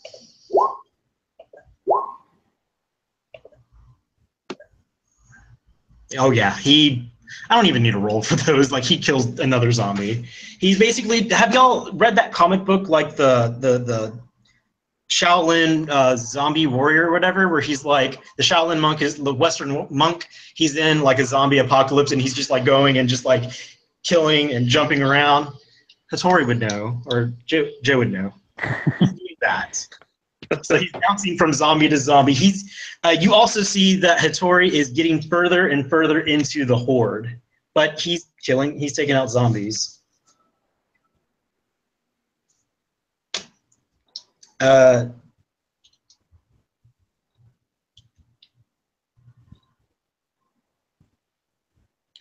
Nala is going to get up and she runs towards you, Heron, but she's far away, so she only makes it 25 feet. Tiny legs. Yeah, tiny legs. So and then she kind of like braces, like that's what she does, because she sees these tribal warriors on their horses. The cavalry. You see that they're starting to kind of arc like this way and come around. You can roll for Kaylin, or well, nah, she's still scared. Yeah, I figure she's still freaked out. Yeah, she's still freaked out, and the others are with her trying to like calm her down, but she's kind of like working herself up. We'll say on the next round she can do like a random attack if you would like, because by that time she's freaked the fuck out.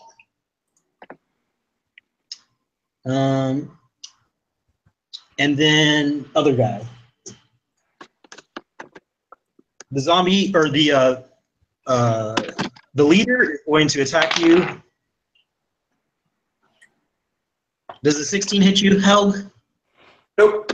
All right.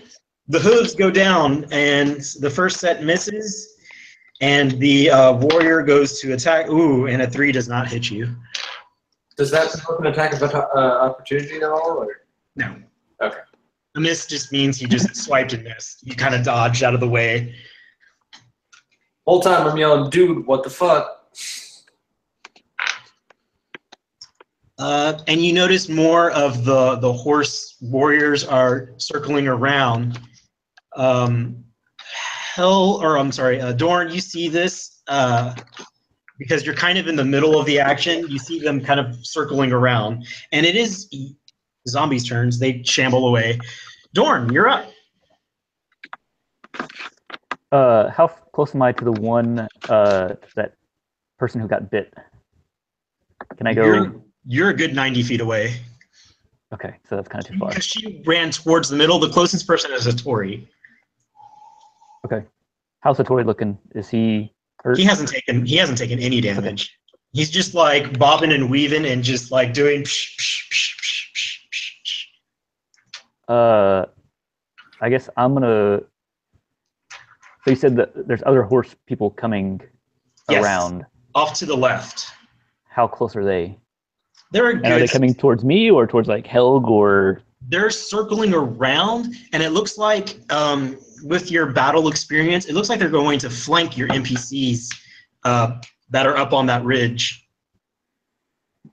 Okay, I'm gonna start heading over that way to not completely interact, but see if I can't get close enough to do something. So you want to go towards where? Towards where they're heading. Okay, you can double move, and you could kind of, sort of be in an intercepting way, but not 100%. Let me just move as far as I can and get as close as I can, and then am I still in range to do a Sacred Flame on a zombie? Absolutely. I'm gonna do that. All right. Trying to get as many of those as I can. And I have to roll, and I fail. So 11 points of damage. This one kind of shakes and bakes, and it's still up, but it's like... Crispy. Hell, you're up. So that dude's still trying to fight me, huh? Oh, yeah. He does not look nice. He looks rather menacing. How many zombies are left? Or are they kind of shambling away? They're shambling away, but there's about 25. All right. I guess I'm tired of being nice to this guy, so I'm going to attack him with my cane. Nope. Nope. Can I swing again? You have 2 attacks as a fighter. Okay. I'm going to go for the horse's leg. Oh, yeah, you hit that horse. Do your pimpin' damage. All right. Horsey. Tribal guy. All right. Anything else? Nope. Heron. Okay, so how far is the group of riders trying to flank our group? From your position where you're next to Helg, you're actually on the left-hand side, so you would be closer to go towards them. They're about 60 feet away. Like they're giving you guys a wide berth to kind of come around. Okay. So I can't remember how far I can run. 30 feet or 35, but then you can 30. double move. Yeah, I don't want to do that. If I make it 30 feet towards the group, what would a 30-foot cone in front of me hit? Nothing. Yeah, it would still be too far away for a 30-foot cone. Okay. If you were to move 30, yeah, you might hit 1. Okay. All right. Then I'll look at the Nightmare Horse guy, and I'll tell him, you know, we tried to be nice about this, but you wouldn't listen. And I cast Charm Person. Okay. So he has to make a Wisdom saving throw. Okay. Do I have to understand the language that you're speaking for Charm Person? Wink at him. You wink at him. I don't think so. It doesn't say anything about it. You attempt to charm a humanoid you can see within range. So there's a vocal component to it, but it doesn't say that I Okay, it yeah. doesn't say that they have to understand it. So what I got to do? Charisma. It is a wisdom saving throw. Wisdom saving throw. Get his wisdom out.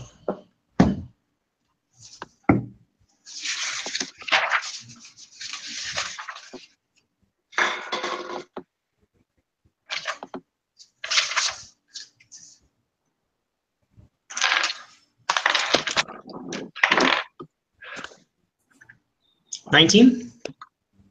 Oh yeah, it saves. Okay. Not great. Okay. I rolled pretty good on that one. Yeah. Okay. All right. So that was that. Roll an insight check as you're doing this charm person. Roll an insight.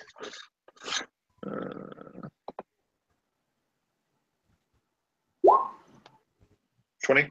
As you speak your charmed words at him, and it almost is like you're kind of doing like a hypnotic gaze sort of thing. He looks at you and he kind of like cocks his head and just like looks again at you. He's got this wild feral look about in his eye, and that it just looks it looks like wherever you guys are at and whatever he is doing, it doesn't look like it's good news at all. He has just like this wild like look that you haven't seen in anyone in, quite frankly, maybe your entire life. Okay. All right. Then if I can't do anything else, I'm gonna start. That didn't work, and so I've got my loot out, and I was playing. I was like, this isn't working. So I'm gonna look towards Dorn and start playing like a traditional. I don't remember what his deity is. Torm? Torm? Yeah, okay. I'm gonna play like a traditional Torm hymn to pump him up a little bit. Nice. So that's an inspiration. Okay. With that, it is going to be Hattori, Mervs, and the NPC. This will be Kaylin's panic round. So if you want to pick an action for her at random, she can still duck. She can fire an arrow. What do you think she would do, Brian?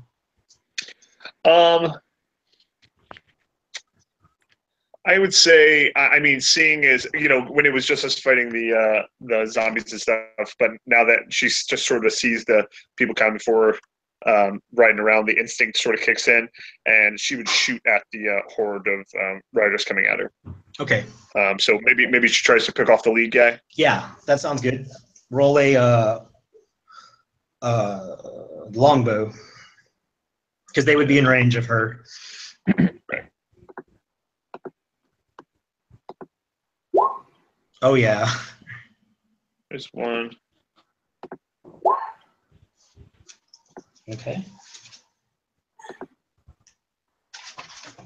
And if he doesn't go down with one, she would try again.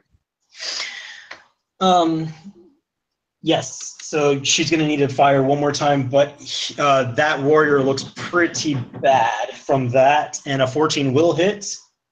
So roll that damage.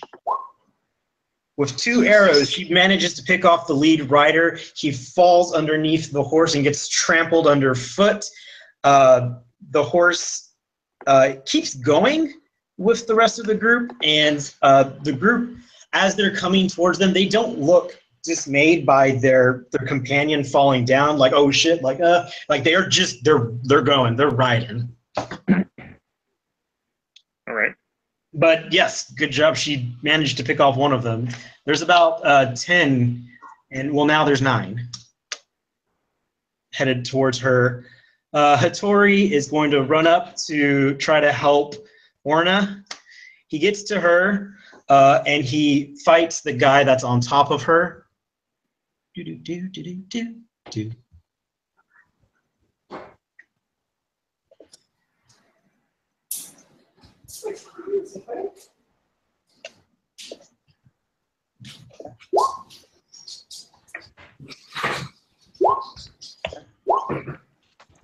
And let's see what I got.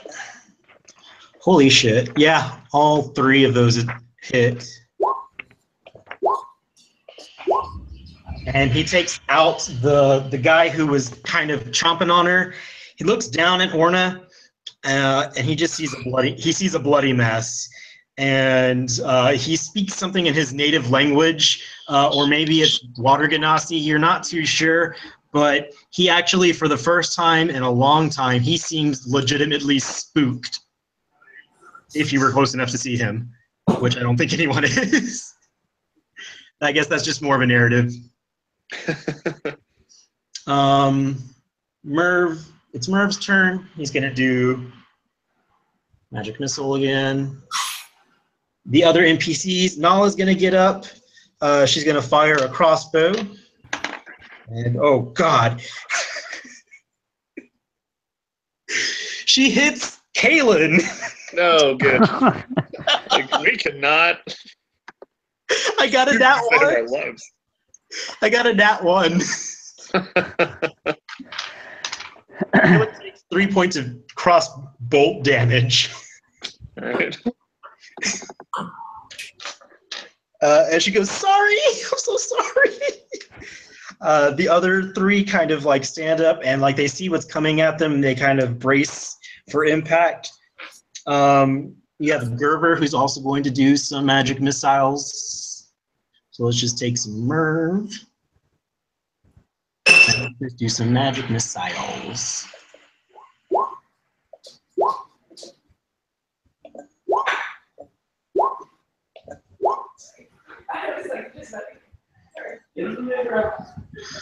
Okay.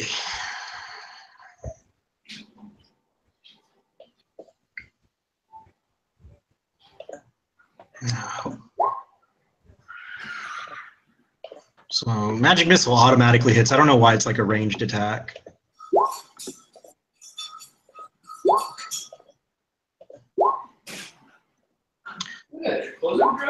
All right. So Gervor fires off a salvo of magic missile towards one of the horses coming at him. Same thing with Merv. And Merv shouts off to you, Dorn, and says, we got some more coming in. And you see that they have kind of started going towards where Droth was running towards, like almost like a pincer type move. Another 5 come up and kind of mop Droth up. As he ran, you remember he double moved off to the side? Yeah. So is Droth dead? You see him get scooped up and kind of put onto the back of the horse, kind of riding bitch, and like someone like stabs something into him, and they're coming towards you, kind of like a move now. More bad guys. The last one is zombies, kind of shamble. They're definitely getting away from Hattori. Like they see that kung fu like chi master, like just picking them off left and right, and they're shambling away. Some more horse dudes attack some more zombies. There's more of like where they kind of jump off their horse and they tear into them with their teeth. Like they're eating. It almost looks like they're eating and chowing down. The rider, the nightmare rider who is on top of you, Helg, he is going to move away from you. So, and actually he's going to go towards Dorn. So you get an attack of opportunity to hit the nightmare. Yep. That hits. Roll your damage. Suck it, horse. You manage to slap the horse in its ass as it goes by with the cane. If he rides by, I'm right there too. Would I get one as well? You do as well if you have your rapier. And scared. That hits. All right. And you kind of cut into it, and he kind of like the horse kind of winks at you, Helg, but then looks in terror at you, Heron, and it's just like, and like he keeps going. But you got some licks in, which is good. Dorn, you are last in the order. You're up. Okay. So we have the leader guy. He's running towards me. How far away is he? He's 30 feet from you, but because he was only able to move. Well, actually, he's on a horse, duh. So he's probably 20 feet away from you, and you are about 30 feet away from where you were trying to intercept the other dudes. Okay. And there's like 8 horsemen, right? Yes, Or there are 8 9. horsemen. And then 5 coming in. Yes. Okay. I guess I'm gonna run after the 8 horsemen because they're the ones attacking the NPCs and everybody else, correct? Yes. Okay. Because also I have a feat that whenever someone gets in with my range, I get an opportunity attack. So as soon as this guy comes up on my backside, I can attack him then. Sweet. Okay, so yeah, I'm gonna go kind of get into the fray of the 8 horsemen, trying to get. Can I get within the like our NPC area?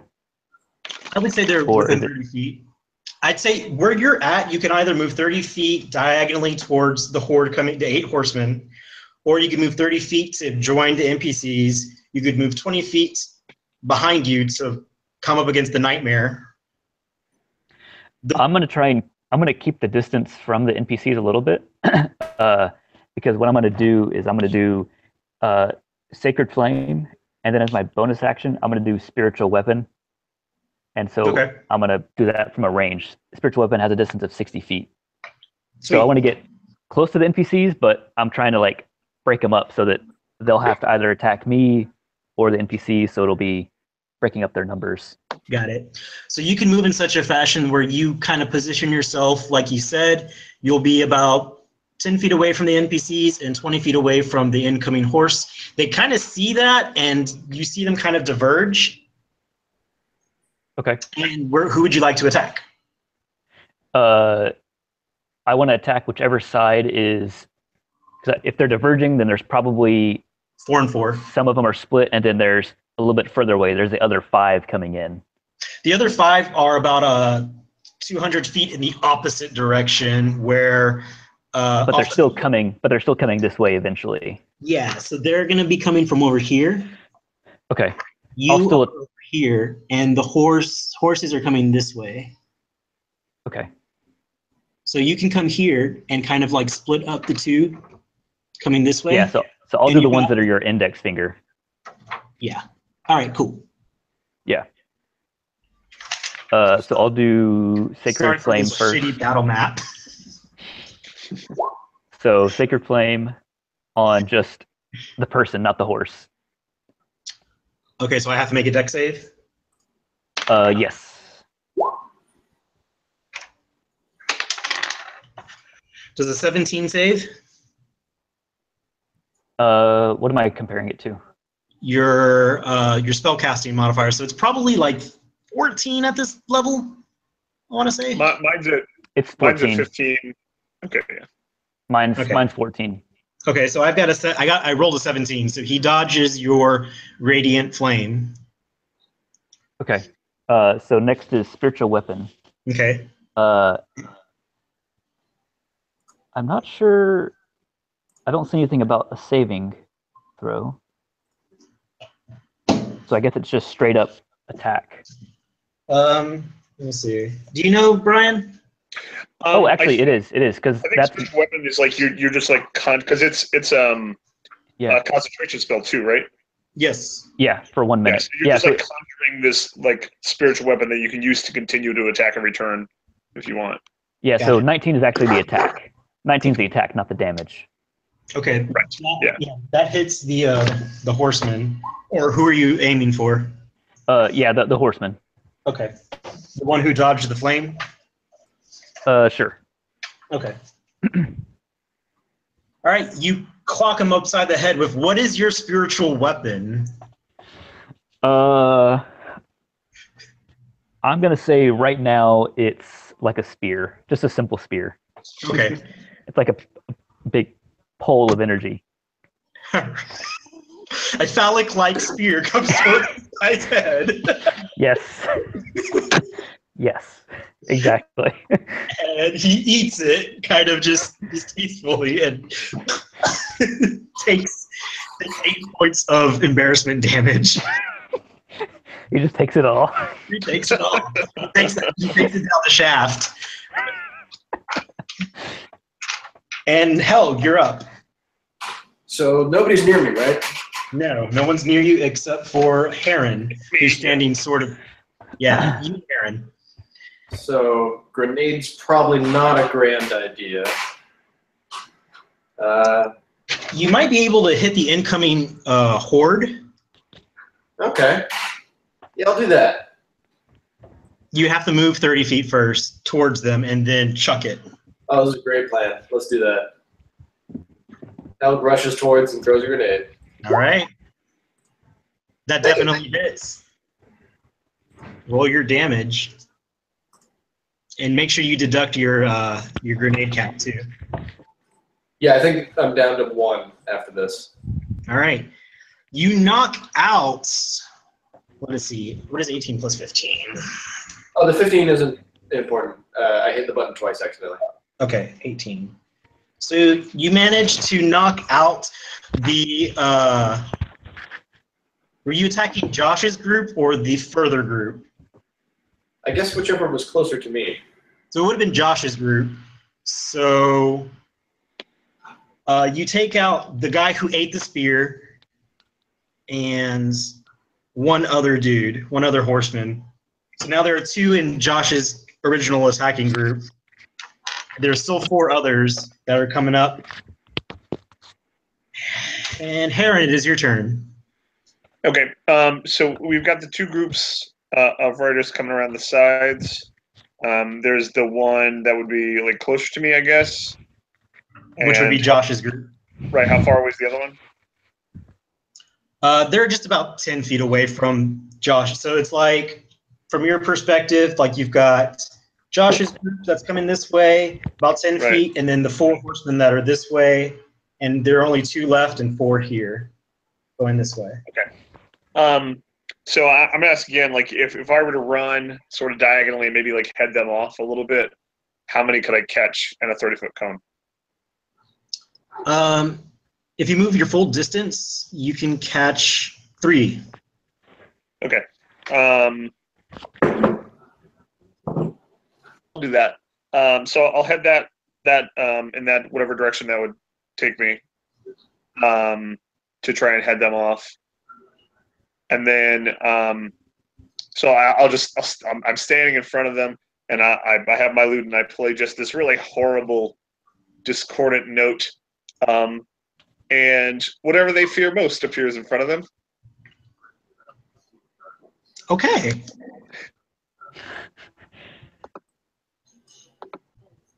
They have to do a wisdom saving throw. All right.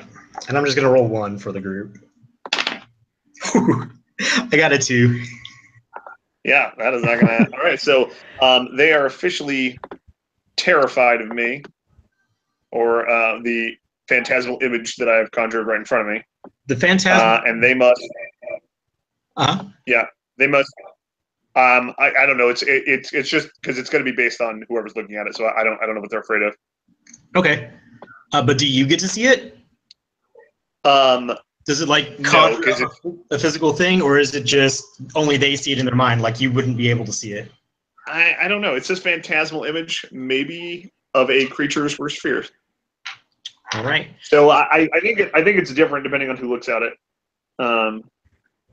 You see a large hooded, cloaked figure appear out from your loot, and it just kind of spreads, and it looks kind of like just like this. You know when Batman kind of like jumps, and it's like like that his cape kind of fluttering. It's like the Batman cape fluttering down, descending on them. Okay. That's what it looks like. Yeah. And so the people who failed have to drop whatever they're holding. Okay. And they're officially frightened. So while they're frightened, and it's a concentration spell for the next minute, they must on their turns they must take the dash action and move away from me by the safest available route. Got it. They drop the weapons in their hand, which are a variety of scimitars, clubs, and whips. And the three on horseback, they rear back and they're gonna try to escape the other way on their horse as fast as possible. Their fear stops when they can no longer see me. Okay. Or they can try and save when they can no longer see me. Okay. As an added note, you also see a phantasmal picture of a jar of glue and Elmer's glue. The horses are pretty terrified now. No. There's just like you don't understand why there's this large thing of glue. But yeah, like they're spooked as well. All right, that was a great turn, Heron. Next, it's going to be Hattori. He's going to fight. I'm going to assume that he's fighting off there. Well, he's with what's her face, and what's her not? She doesn't have a face anymore. What's her half face? Yeah, what's her half face? He runs back towards you guys. Merv is going to try to cast. Let's see what Merv has to catch these other riders that are coming at him. Riders of the Storm. Let's see. Oh, I know what he's going to do. He's going to cast Lightning Bolt.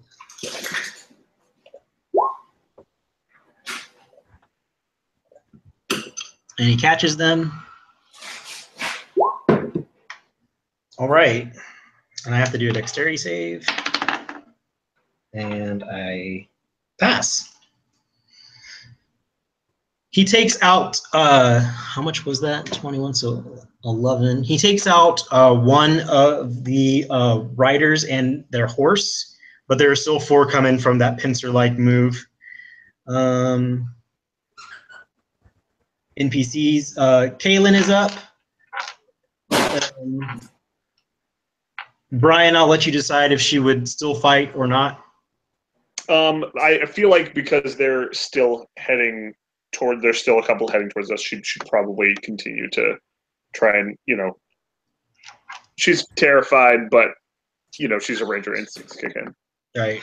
And I'll also fire for, if you'll do her, I'll do Nala. Okay. This is much better for Nala this time.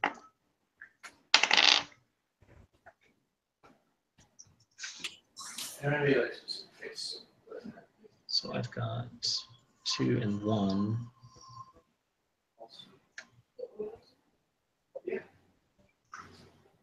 Andrew, I'll be right back. Okay.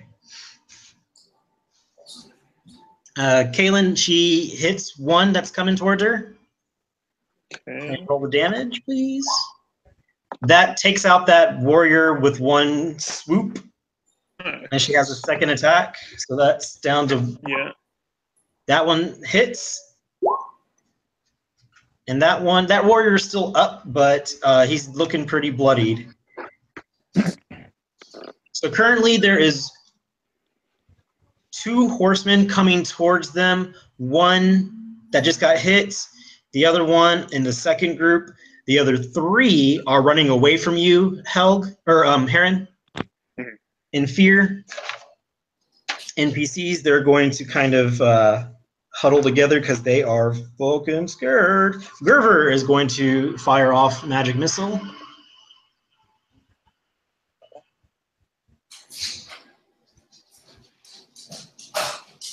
No, I don't have something for magic missile. Merv. I'm back. Hey. So Kaylin took out 1.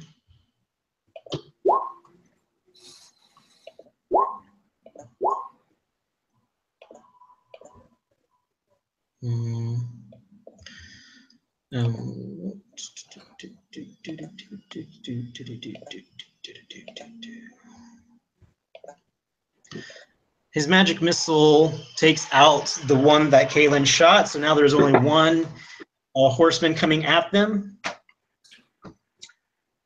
And now it is bad guys' turns. Zombies shamble. Other horsemen out in the fray are taking them out slowly but surely. The others are coming up towards Merv. And Dorn. The nightmare is coming into your range of, I guess, behind you. He's coming up behind you. He's about to attack. Okay. What would you like to do? You said you have a feat? Yeah, it's a opportunity whenever someone, it's like a pole arm feat that I get to attack. Well. Nobody. Why are all my rolls on like my actual halberd are like just terrible? Always. All right. You try to, you see him and you kind of like do like a back spear to kind of catch him, but he misses. He actually launches off. Does a 17 hit you? Yes. All right. He kind of acrobatic and like kind of fastball special runs into you onto the ground, and since it hits you, he kind of knocks. Do a Constitution saving throw to see if you can stay prone, or if you're up, or if you like get. Nope, you get knocked prone, and you are grappling with him, and he is going to take a bite, but miss. Oh, good. The nightmare is going to continue to run towards or away from him and join the other group. Or actually, he's going to run towards you, Heron, but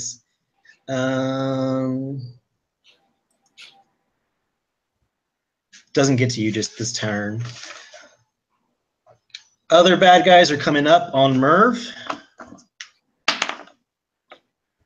Miss. Definitely miss. All right. They slice and dice at Merv, and he falls down. Oh. He kind of like falls, but he's like kind of hobbling, like kind of half crawling, like on three, if that makes sense. Like he's kind of like trying to crawl away from them, but he's still alive. There's another one that's coming up against him though.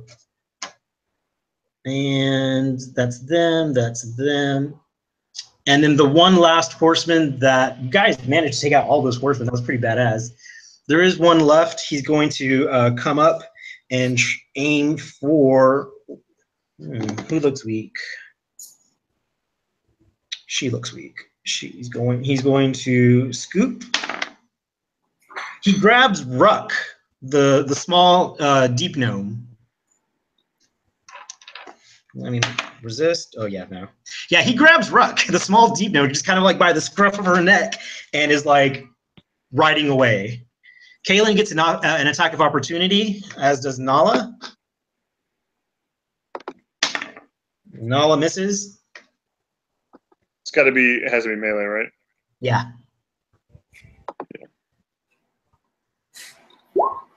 That is actually going to hit the horse. Roll the damage. Cuts into the horse, but it's still going. After bad guys, I already did zombies. Dorn, you're up. You are grappling with this dude. Yeah. So I want to do before I do any kind of attack. Mm-hmm. I want to see, can I do like an insight roll? I get the suspicion that these guys are undead as well. You absolutely can. Do an insight check. Fuck. I'll let you roll with advantage because you are a cleric and you would know. So roll with advantage. That's a little better.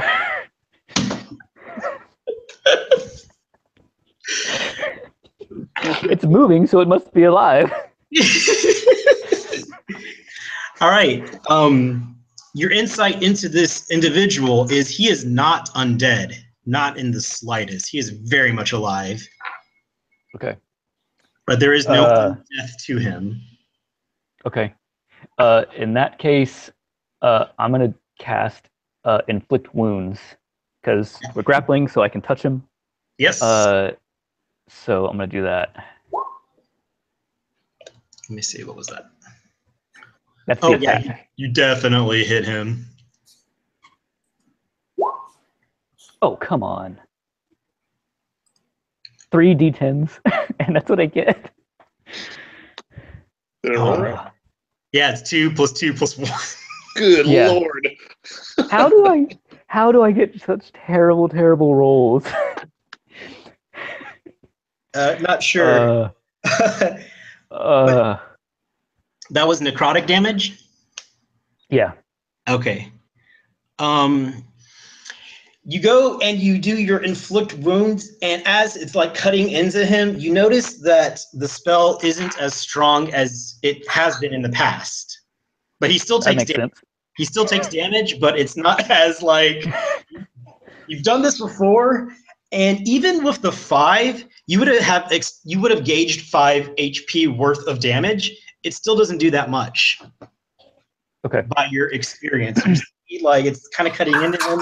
And he's like, he kind of seems more like this is like a mosquito. Like, Okay. So I still have a bonus action. My spiritual weapon is still there. I'm gonna attack him from the back, all right, and not so that it pierces me in any way. all right. It wouldn't. Your spear comes back and it's like flying like a lance and comes towards him. And do I We'll need say to it's like a big mace now, and it's gonna just smash him in the spine. Okay. Hold on, I have to do. Is it an attack roll, Brian? It is an attack roll. Yeah. Yeah, it's just an attack roll. So it's 19 to hit. Yeah, that hits. Roll your spiritual weapon. 6. All right. It clobbers him in the face, and he doesn't look too happy about that. I think this is the first time you actually did damage to him. Did the necrotic not do damage, or it did? It's just it not did as a weird. game mechanics. He has resistance to necrotic, but you would so it's only half damage for him, but you wouldn't necessarily know that. Gotcha. Yeah, that's why I tried to like detail like it's not doing as much as it normally does. Hint at resistance behind the screen with Andrew Garcia. Helg, your turn. Is that one still grappling with Josh? He's still on Josh. Am I within range? You can run to him. Okay, I'm gonna run to him and tackle him. I'm gonna try and get him off. You'll have to do a grapple, so roll a straight up and down strength. Oh. You go to grapple him, and he like inexplicably like he pins Josh down, takes you, and judos you across. But no one tosses a dwarf. This guy does. All right. Can I do anything else? No. Didn't think so. I tried. Aaron. Okay, so there. We got our big bad leader guy left, and like one horse, right? One other guy. One horseman who's taken Ruck and is traveling away from you guys. She was like kind of up on the ridge, so got to the NPCs, got Ruck, and is going towards where the incoming horde was coming at Merv, where they have picked up Droth, and Merv is down but not out. Okay. And there are 4 more over there.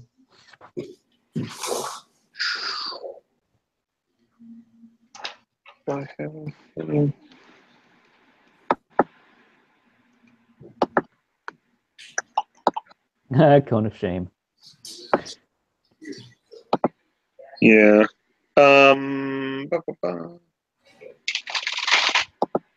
What is that guy wearing, and what is Ruck wearing?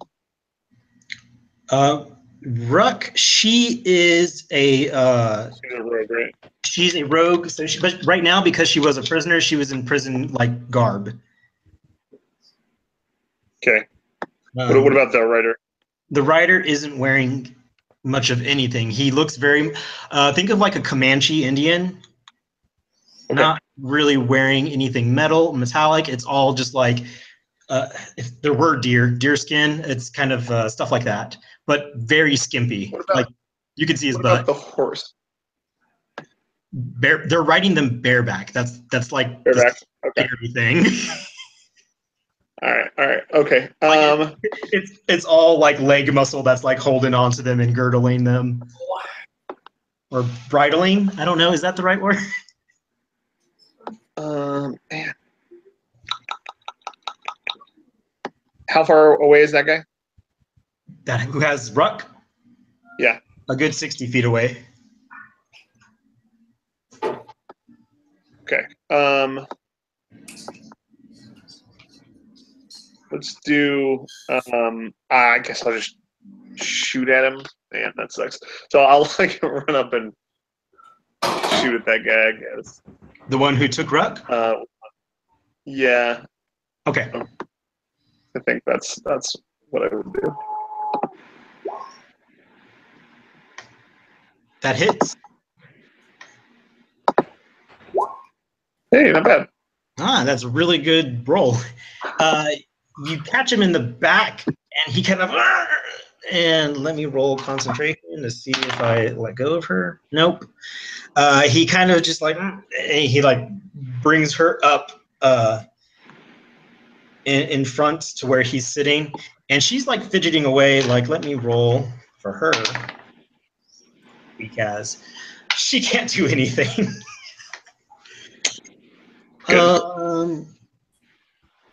After Hattori and Merv. Oh, and then I use my bonus action to keep up the fear. Okay. Yeah. All right. Those three have bolted. They've turned the other way. They've turned tail and ran. Okay. The second they get away and out of eyesight, they can wisdom save roll again. Okay. So let's say they double move, and then that'll on the next turn I'll do a wisdom save. Okay. But they're far away from you guys now. The nightmare is still kind of about, but if you've ran towards the NPCs to get into sight, so we'll say that you're where Dorn originally started. Okay. Hattori's up there, and now he's actually going to fight the horsemen that are up there. That misses him, and that misses. Oh, I have to roll hit for him. Where's he at?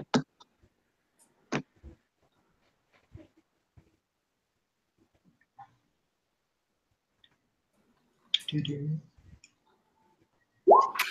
he's at a flurry of blows, so he only gets to attack twice. And the first one hits. Okay. Merv is going to try to get up. He's not going to do anything. NPCs. So this will be Kaylin's round. She's got a nightmare that's in range. She's got the guy who's on top of Dorn, and then the other riders. They're with her longbow. She could probably hit them, but they're the one who has Ruck is going in the opposite direction. You got four more that are coming this way, so she could hit anybody, pretty much. I feel like she wouldn't be thinking straight, so she's just going to shoot at anybody who looks like they're coming at her. So that'll be probably the nightmare. Okay. It draws her eye, and she hits.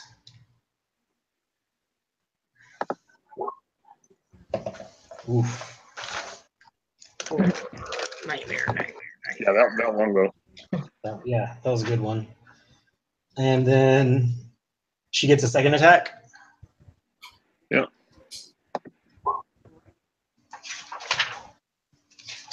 Where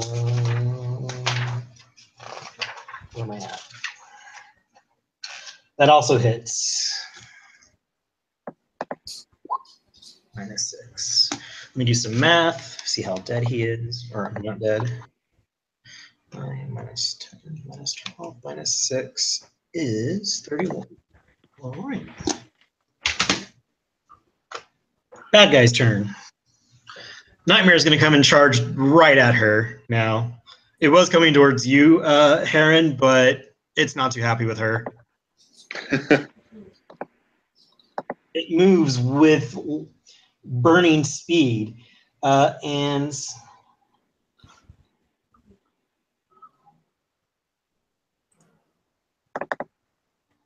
yeah, that's all it's going to do. That way, but it's going to hit. It's going to try to attack her. That definitely hits. 23. Oh yeah. Oh yeah, and a 22.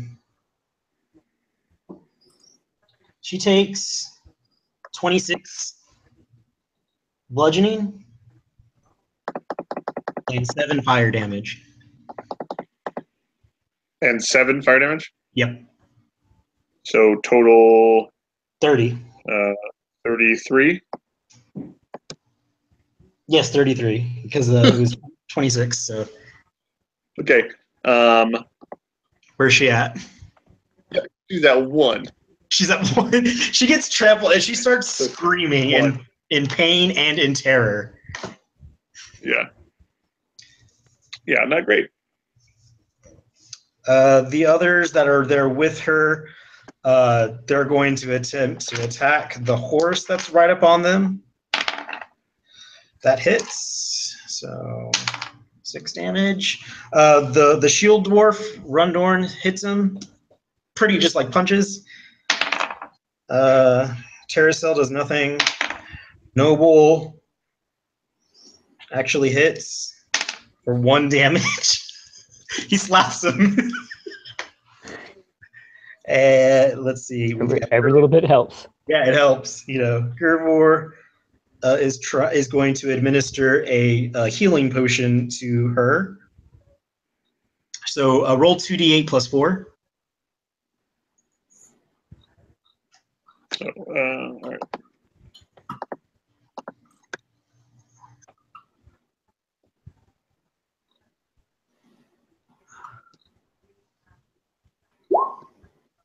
All right. He kind of drags her away from like the fray while the others are like punching at this horse, this nightmare, and administers a health potion to her. And then we'll grade it. Oh man, well great, I get a nat 20. She just and she goes bam, like up in the horse's sternum. She goes bam like this. Lets out a dwarven war cry for 8 damage. Nice. Helg, you see this and you just like kind of like. Mm-hmm. She kind of looks at you and she winks. Ooh. It's like, you saw that? And let's see. Oh, dude on top of you. He's gonna go and try to attack you. You get a opposing strength to see if you can take him off of you, Josh. Is it strength or athletics? Strength. Yes. Finally. Yeah. You basically, you're underneath him. You kind of turn on your back and like he's like on top of you like wrestler style, and you do like this thing where you kind of like come up with college wrestling move behind him, and you are on top of him now. He is grappled. He is successfully grappled by you. I will, for a nat 20, you get let's see, you get a slam attack. So just roll a d6. Can I say it's more just like a punch to the face? Yeah, or you can do that. Like I was gonna say, you could like slam him in the face on the ground. So roll a d6 for some damage. No, that doesn't work. You gotta do Want me to roll it? Yeah, if you can. And you get 3 on him. Yeah. And he's thoroughly embarrassed. Like he like got the better of him. What would you like to do? Oh well, it is. It's not my turn yet, is it? It's my turn now? It is your turn now. Oh, nice. You have this guy to grapple. You've already slammed him once. How is he looking? He should be pretty. He hasn't taken much damage, honestly. Oh shit. Okay. Can I do Sacred Flame if I'm still touching? I know it's range, but I should still be able to If you do another Do it, right? spell, then your spiritual weapon is going to disappear because it's a concentration. Okay. I guess since I have him grappled, can I just do some kind of You can slam him damage? again. Like, yeah, I guess let me slam him again, and then I'll do my spiritual weapon that's still active. Yeah. So I'll do that.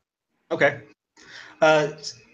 He's going to try to escape the grapple, so roll opposing strength checks now. Oh fuck. Okay. He got an 11, so like he kind of got like a bloody nose, and he looks up at you, and he kind of like bucks you off. And now you're both on your feet, just looking at each other. But you've still got that spiritual weapon that's kind of looming behind him that he's kind of forgotten about. Yep. And that death foe hits. I'm just gonna keep using spiritual weapon. That seems to be the only one that gets good rolls. All right, you clobber him. Anything else? Would you like to move? No. Yeah, I guess can I pick up my my halberd as an action? Is it next to you on the ground? I would assume so because he tackled me off that horse. Oh, okay. So it's wherever it fell. We'll use your movement. We'll use your full movement to do that. So yeah, you can scoop down, pick it up, and you're like ready now. I'm just ready. You're just like, let's go, bitch. Yeah. Hell, you're up. All right, I'm gonna try to bring my cane down on that dude's head. Oh, you're moving up to attack him? Okay. Yeah. He threw Well, it. actually, a meta question: is this like the leader guy, or is this just one of the random horsemen? This is the leader. Oh, okay, that's why. Yeah. Okay, 14 hits. Roll a pimpin' damage. All right. You slap him upside the head, and he kind of looks at you, and he goes, "Hatratukosta!" I'm gonna do it again. No. He dodges. I don't like this guy.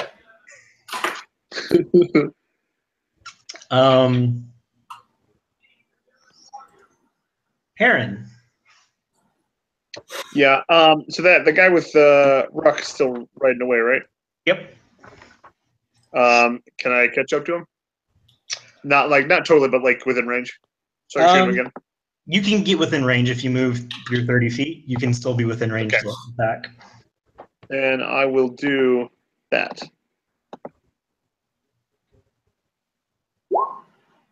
That hits. He slumps over and dies because he had already been hit. Oh, nice. The horse is still riding off, and Ruck is on this horse, and she's like, "Ah!" But she's riding away on the horse now.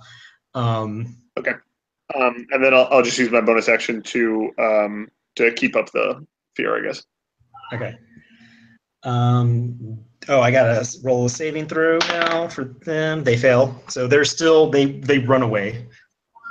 Those two are out of the fight now. They're gone. Okay. Yeah. Next is Hattori, Merv, and NPCs. Hattori's going to move to attack another horseman. But let's see. He yells out and he says, "Guys, I could use some help over here." And as you look over at Hattori, he's surrounded by zombies and 4 horsemen, like that are kind of like encircling him. The zombies don't seem to be like paying him any attention. They seem to try to be like getting out of the way, but the horsemen are kind of like corralling around him. He's going to attack. Let's see. Hattori.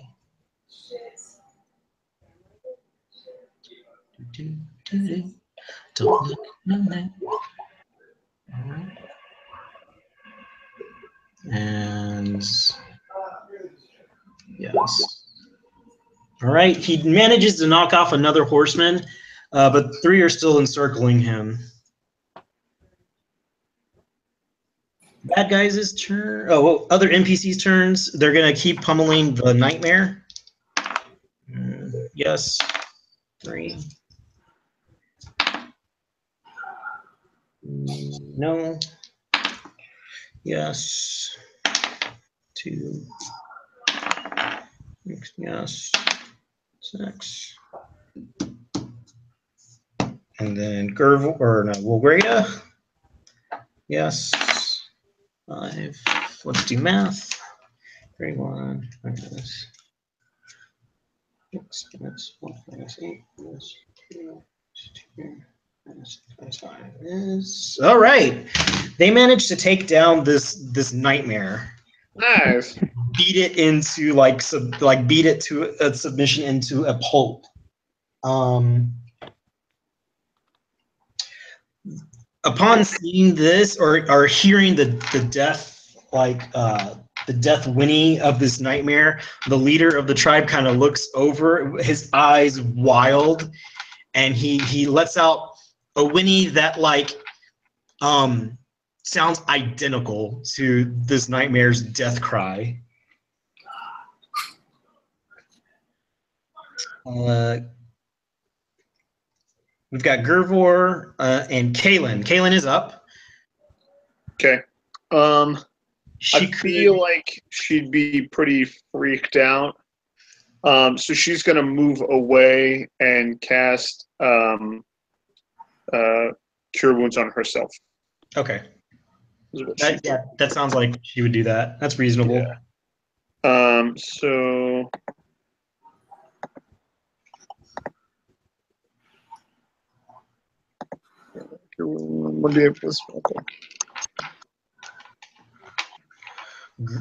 Gervor is going to yell at them and say, "Run away from the corpse!"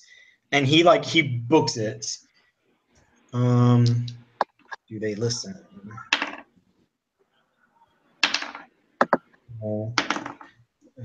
Yes. So, well, Grado definitely books it. So only the noble Majara from Waterdeep doesn't heed his warning. The nightmare kind of explodes into a fiery okay.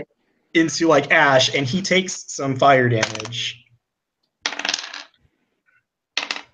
Okay. He is singed and he's knocked out, but he's not dead.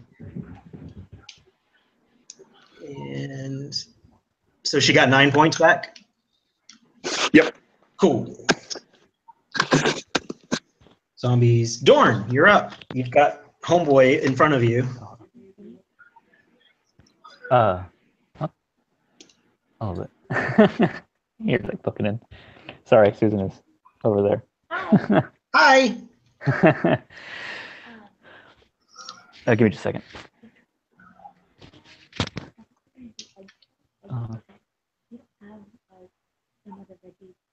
Okay. Helg, if you'd like to prepare your action too. Figure it out. Give me a minute. Okay. Yeah, I think. Yeah, it's close. Okay, so it's just me and this guy. So I'm gonna attack him with my halberd and then do spiritual weapon again. Got it. Come on, halberd. Seriously. How? How? Okay, well. Fine. No, they both miss. He kind of dances around you. Helg, do you have anything else, Dorn? No, that's my bonus action, and I'm already engaged. So, Helg, you're up. I'm gonna attempt to hit him again. Oh yeah. There we go. Yeah. Oh yeah. He does not look good. That one misses. Aw. He seems to forget about you, and then he remembers how to dodge you. Dick.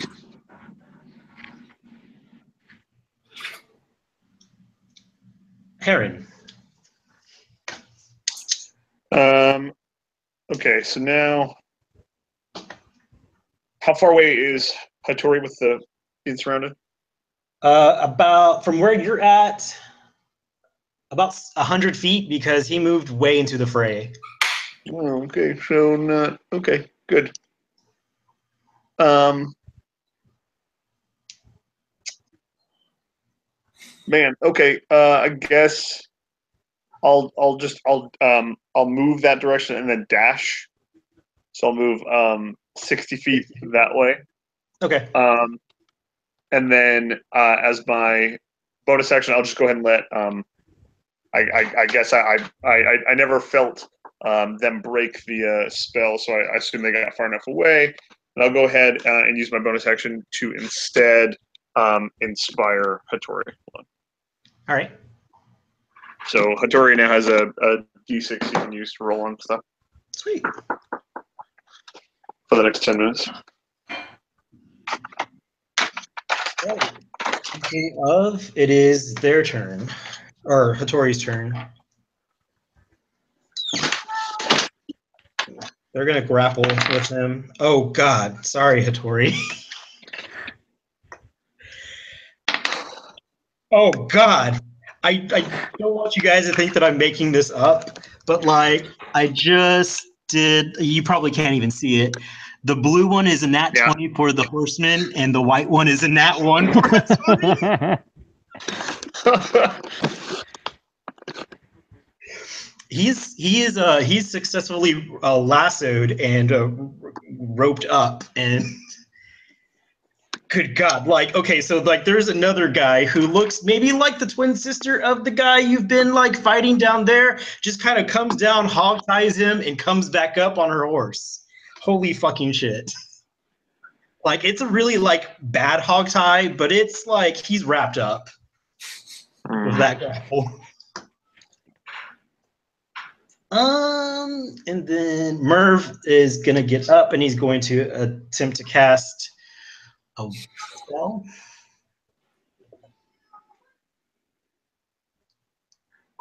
And let's see what he's going to do.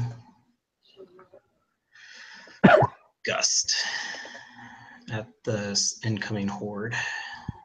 Oh, I have to do a thing. Nope. He tries to cast Gust of Wind at the horses that are now starting to encircle him, but it doesn't work. Yep, sorry. Merv has been scooped up.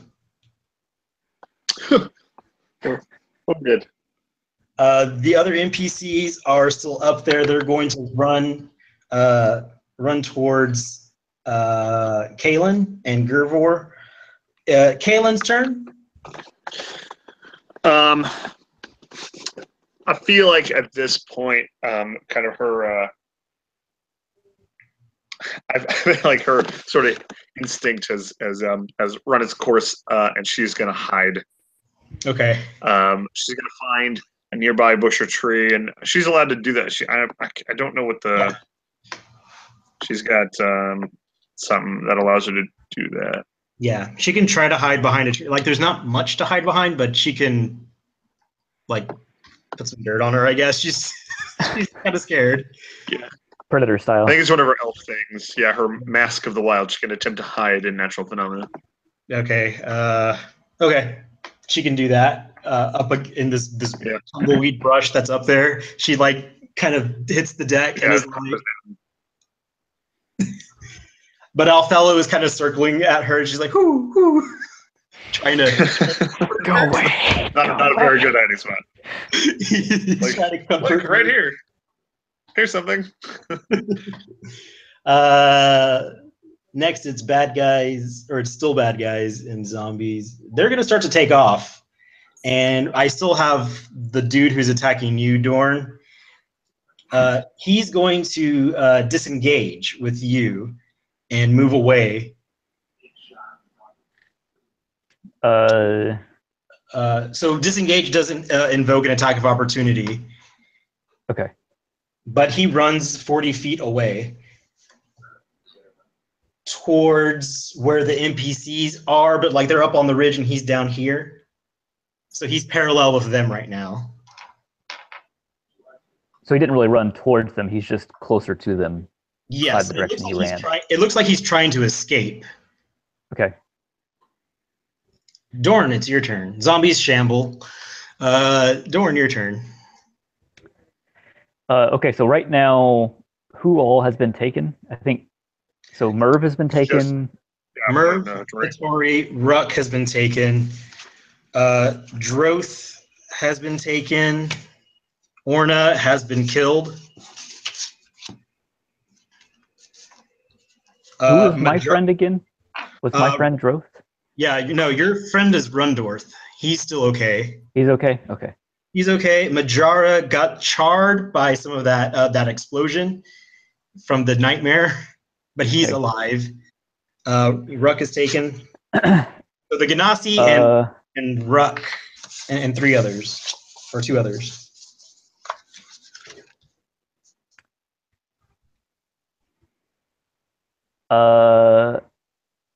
So I want to use my spiritual weapon one more time. Mm-hmm. And I'm gonna attack the guy with a intention of trying to trip him up to slow him down. Okay, so it's gonna be a trip attack, and I'm gonna, I guess, reflex save out of that. So I just do my regular attack. Yeah, just do. Oh yeah, so you definitely hit him, and I think the way that tripping works is there's something in here about. I still kind of want to damage him if I can. I'm trying to swing at with the spiritual weapon, swing at his legs, so it'll hurt him and make him stop running. How does tripping work? Bastard tried to bite me. Yeah, he did. When you hit a creature, you can. So you hit a creature. It's got to be a strength saving throw. So we'll say against your spell DC, which is what, 14? 14. So I'm going to make a strength saving throw. Do I still get to do damage to him? Yeah, go ahead and roll your damage. 19. No, it's 14. Is my. All right. You go and batter his kneecap, but he kind of hobbles and he's still up. Okay. Anything else? I think that's it. So he's like the last one, right? Essentially, you've got the other horses that are kind of going, but he's essentially the last one. Horses aren't attacking us, though? No. There was only one nightmare that you saw. Okay. How close am I to the NPCs in the group? You are about 30 feet away.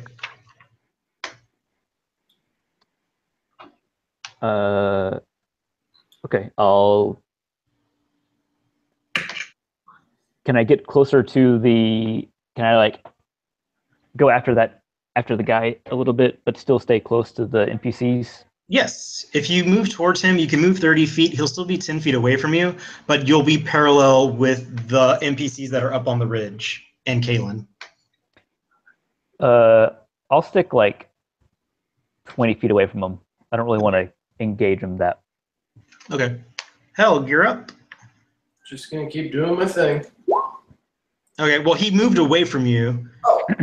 So you, and he is 40 feet away from you now. Is that within range of a thrown hammer? Yes. If you move up, then yes. Okay, I'll do that. I would suggest you move next to Dorn because he's close to him. Okay. I'm gonna sidle up with him and then throw a hammer. That is a miss. Do I have another? Yes, you do. Ooh! That is a hit. 3 whole damage. It all adds up. Let me do math. Oh.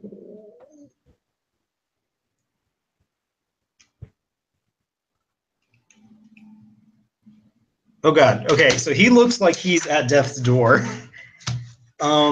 But he is still up, kind of hobbling now. And Heron, it's your move. Kill Man. Because I was headed for. How far away is that guy? He's about 20 feet away from Helg and Dorn. I had moved like 60 feet towards where Hattori was.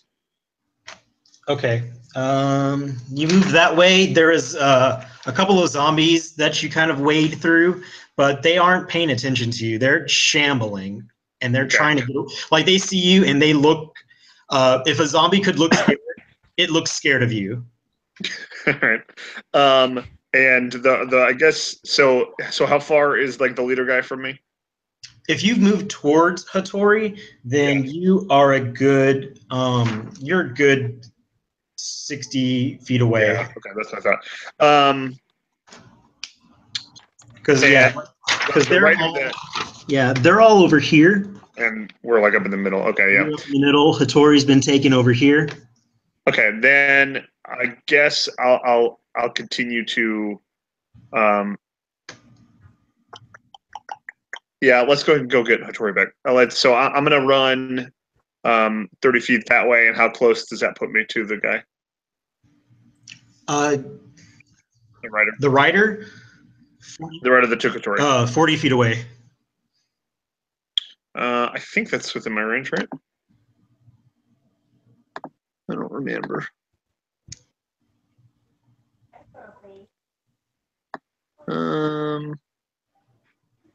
Oh, wrong thing. Yeah, I think that's within my range. Yeah, let's say it is. So I'll go ahead and shoot him with my hand crossbow then. That hits. Ooch. All right. She takes 4 damage. All right. And then I can't really do anything with my bonus action right now, so I'll hold on to that. All right. Next are all of them and the NPCs and Merv. And so Merv is gone. They've scooped him up and they've taken Droth and they are starting to retreat. One guy is going towards the leader. And Hattori, let's try to struggle. Not good enough. Remember, he's inspired too if he wants to use that. Oh yeah, let me roll +1. No. Okay. That Shot. was good though. I mean, thank you for reminding me. Yeah. Bad guy's turn. They're gonna gallop away at horse speed, and they're gonna double move. That puts them 120 feet away from you, Brian. All right. Yeah. Man. Okay. Zombies are going.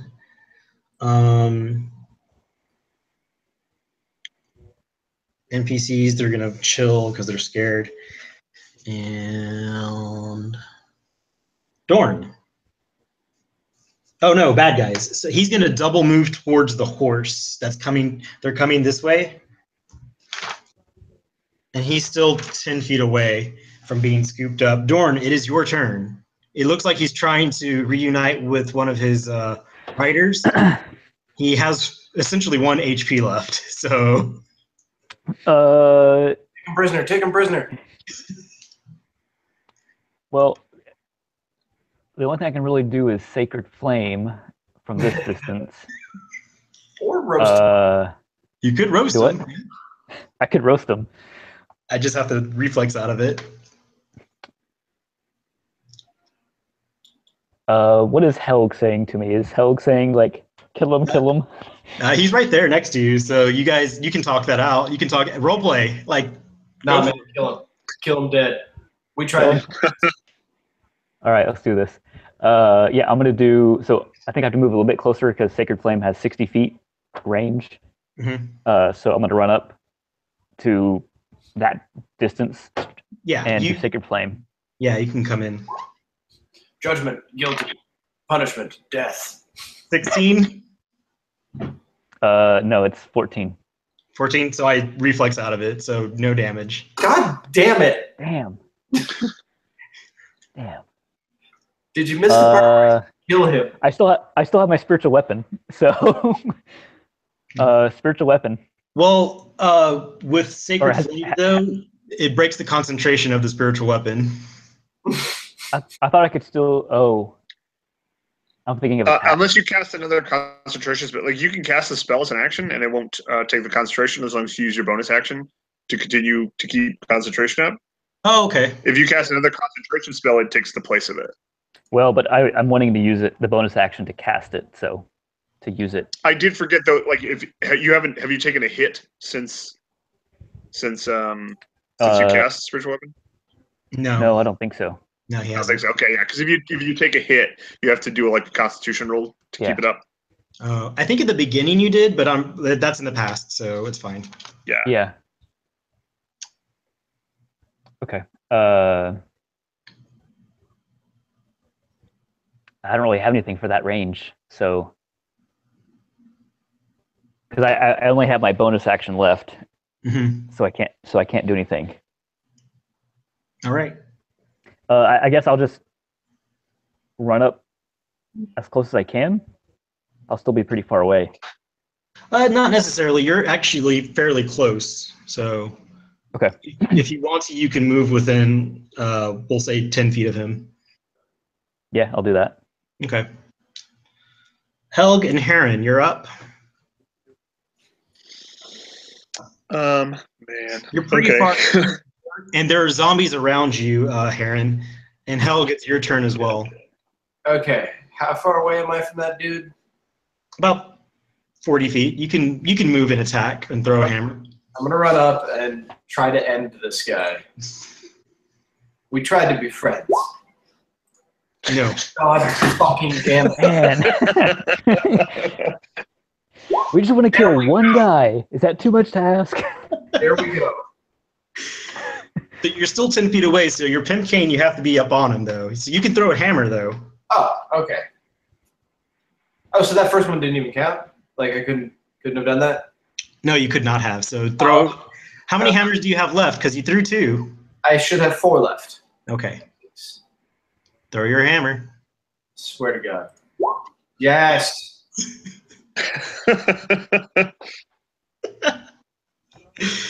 The hammer hits him square in the back of the head, and he kathunks.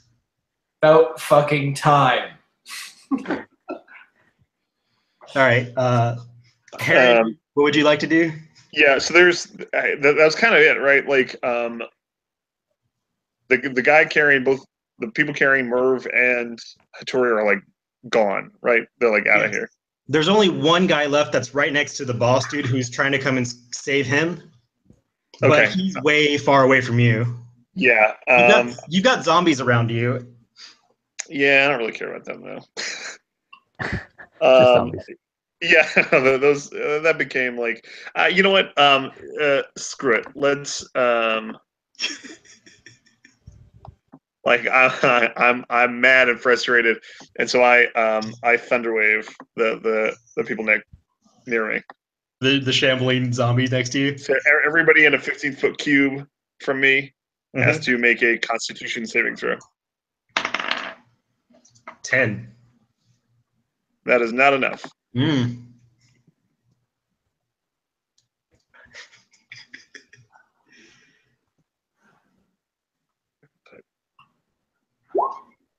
Oh God. Okay. You catch 6 zombies and But everybody takes 6 damage is what it is. Okay. But so everybody within 15 feet from me takes 6 damage and gets pushed 10 feet away. They are pushed 10 feet away from you. They kind of knock down on their knees, but they're still undead. Okay. They're done.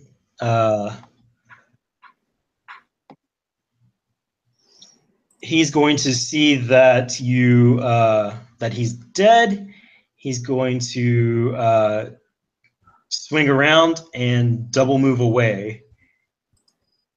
Dorn, he is 120 feet away from you now, or 110 because you were like right up there. So he's 110 feet away from you. Okay. But did the other horseman that was there run away, or yes, is he still? No, that's the one who just ran. Oh, I'll go ahead and run. Take my movement to run 30 feet towards everybody. Okay. By the way, yeah. He essentially ran away. He's 110 feet away from you now. So I can do 30 and then 60. Hold on, I think Guiding Bolt has a distance of 120. Yeah.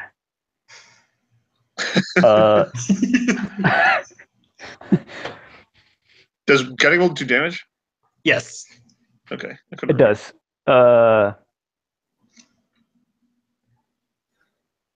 So wait a minute. So he's on foot now. No. So there was a rider that came towards the boss. So the rider did. So the rider did get him. No, the boss died before the rider could get him. The rider saw that he's dead, and now he booked it. Like he turned around and went 110 feet away. Like he's running away. Duck swoops down and perches on your shoulder and just kind of goes. Okay. Yeah. No. I thought it was still the boss that was there. Sorry. Boss is dead. Boss is dead. Okay. Yeah. Okay. I'm done. I'm gonna hang back. All right. Da da da da da da da. Kind of. Yeah. I'm so confused. Sorry. I'm sorry about the maps. No. I mean that was a hard one. No. Just like the random zombies and the people start attacking us. Yeah. Heron, on your way back, as you move those 30 feet, you pass the body of Orna. She's been eaten at. She's like been gnawed at. She's also been somewhat skinned, like almost flayed. The sword that she had on her is gone. Okay. And she's super dead. Hell, she's like straight up dead. Dead. I'm gonna loot everything on her. Prisoner clothes. Well, I mean, I'll leave her dignity, I guess. But like, if she had any money or whatever, like I'll take it. Okay. Yeah, she's done. She had nothing. Okay. Helg, you successfully killed the boss. Mm-hmm. So basically, that guy. Yeah, basically, to kind of recap what's happened, Orna died. Ruck was taken, but like she kind of galloped away on a horse, not knowing necessarily how to ride a horse. Droth was taken. Merv was taken, and Hattori was taken. You still have Majara, who's been burned badly by the blown up nightmare horse. Gurvor administered some potion to Kalen. Kalen is still deathly afraid. Rundorth, Wolgrada, and Terrasil are still there with you guys, or with her up on the ridge. They didn't take any damage, but they're kind of feeling hopeless now at this point. They look down at you guys as you kind of come up against, or you inspect this tribal chieftain. Helg, you were there first. What would you like to do? I'm gonna loot the bad guy. All right. What's he got on him? He has a loincloth. Nice. And attached to that loincloth that's kind of next to his junk, that was like kind of in a sack, like next to his sack, is a thing of scrying bones. Oh, okay. And some flint. Whoops. And what looks to be like finger paint, but it's like real like rustic looking. So in other words, he's worthless. Pretty much. I'm taking it anyway. So yeah, everybody kind of comes together. The rest of the party that wasn't taken, and Nala looks pretty solemn, and she goes, "Guys, where the hell are we?" Nowhere good. Rundorth looks at you, Dorn, and he goes, "Buddy, what are we gonna do?" We'll find a way out. We just got to work together. I mean, I'm all for joining crazy, naked eating people. That could be our new life. He looks at you and he says, "The ones who just took our companions?" Yeah, why not? Thorn says, look at it this way. What could possibly be worse than that? I definitely want to. Now that I'm thinking about it, I definitely am going to take that dude's loincloth. Nice. That makes sense. And I also want the paint. Okay, you can take it. I mean, if Held gives it to you, like. Reluctantly. I also gather up my hammers. Yes, you can find your hammers. You can find. I'll collect whatever bolts I can and Yeah, arrows. You find half of your bolts because you did nail a couple. Yeah, a couple of them are gone for sure. Yeah, because you tagged a couple of them. Yeah, and then Kaylin, I'll start gathering stuff for Kaylin too, so you can get some arrows back. Yeah, she can get half back. As this event seems to like you seem to wrap your head around this event, you feel this sense of dread that kind of overcomes you. Those of you already kind of you already passed your wisdom save, but you need to find camp for the night. If this is what night is, it's starting to turn dark, and you probably think it is, but time here is kind of hard to tell. This last bit will be before we close the session is where would you like to make camp, or do you want to press on? I think we should make camp, but yeah, we definitely need to make camp because I'm like spooked. I guess, are we on like a high ridge, right? I mean, I was calling it a ridge, but it's really nothing camp worthy. You can use we definitely we need to get out of the potential path of any like roving hordes of zombies though. If that's going to be like a regular thing, we need to get out of the way. Can we have Alfello or Duck search around for like a good spot?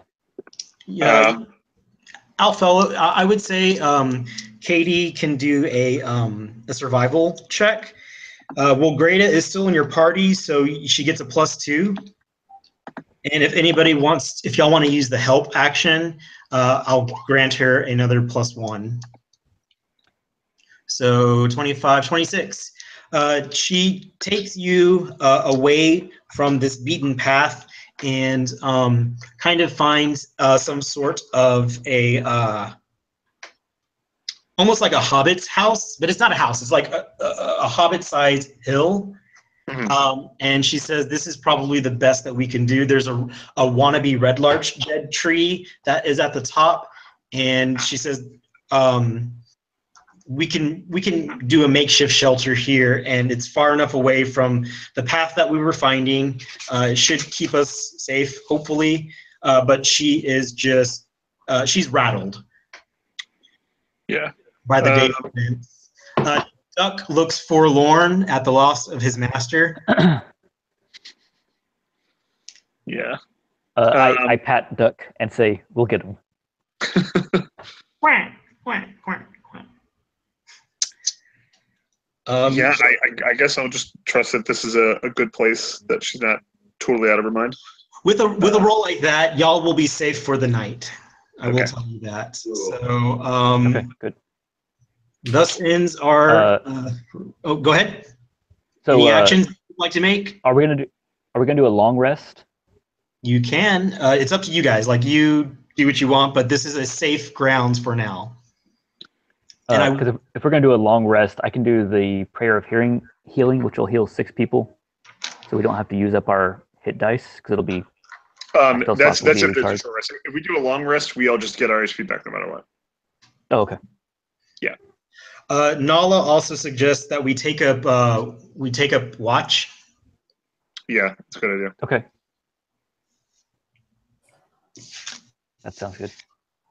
I gotta run. There's enough of us that we can all get a pretty full sleep and not have to worry about it. Cool. But yeah, we're pretty much done, Andy. Is there anything you would like to do before we adjourn? No, I'm good. Okay. So thus ends the reintroduction into the campaign. That was a rough one. Questions, comments, concerns? Your feedback is important. Did you guys enjoy it? Was it too long? No, that was good. No, that was good. When's the No, next time we want to shoot for? Huh? When's the next time we want to shoot for? So that'll be up to you guys. I know that I am going to be out of town Labor Day weekend, and I'll also be out Same here. on the 10th. Yeah, so if you guys want to try for next weekend, we can. Or I know that, Brian, you have your game as well, so I want to weave this in with yours. Yeah. I mean, I have I had my stuff prepped for this weekend just in case. So I should be good whenever. But I mean, yeah, let's keep some good momentum while we have it. So I don't. It doesn't matter to me. Okay, Josh, what works for you?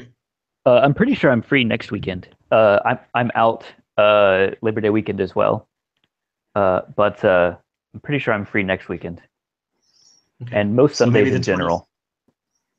Yeah, me too. Andy? Yeah. Anytime. Okay.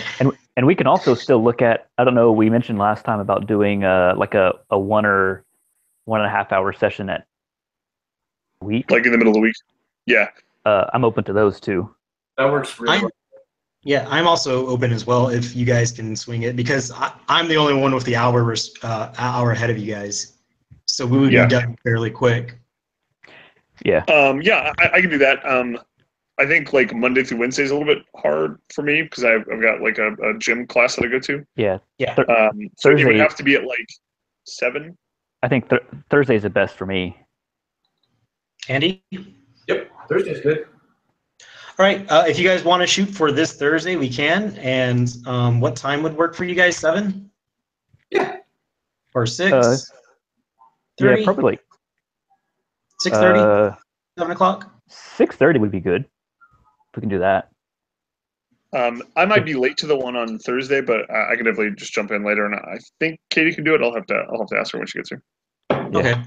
I mean, if not, we can always just play it by ear. Yeah, like I said, I'll talk to Katie about it. We'll figure it out. Okay. Cool. Okay.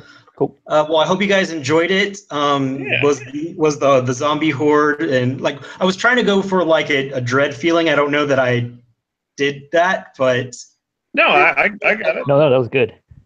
Yeah. I was very much regretting running into all that. Like, I can take out 5 zombies. There's 40. Oh well, shit. We're fine. We only lost a few people. Yeah.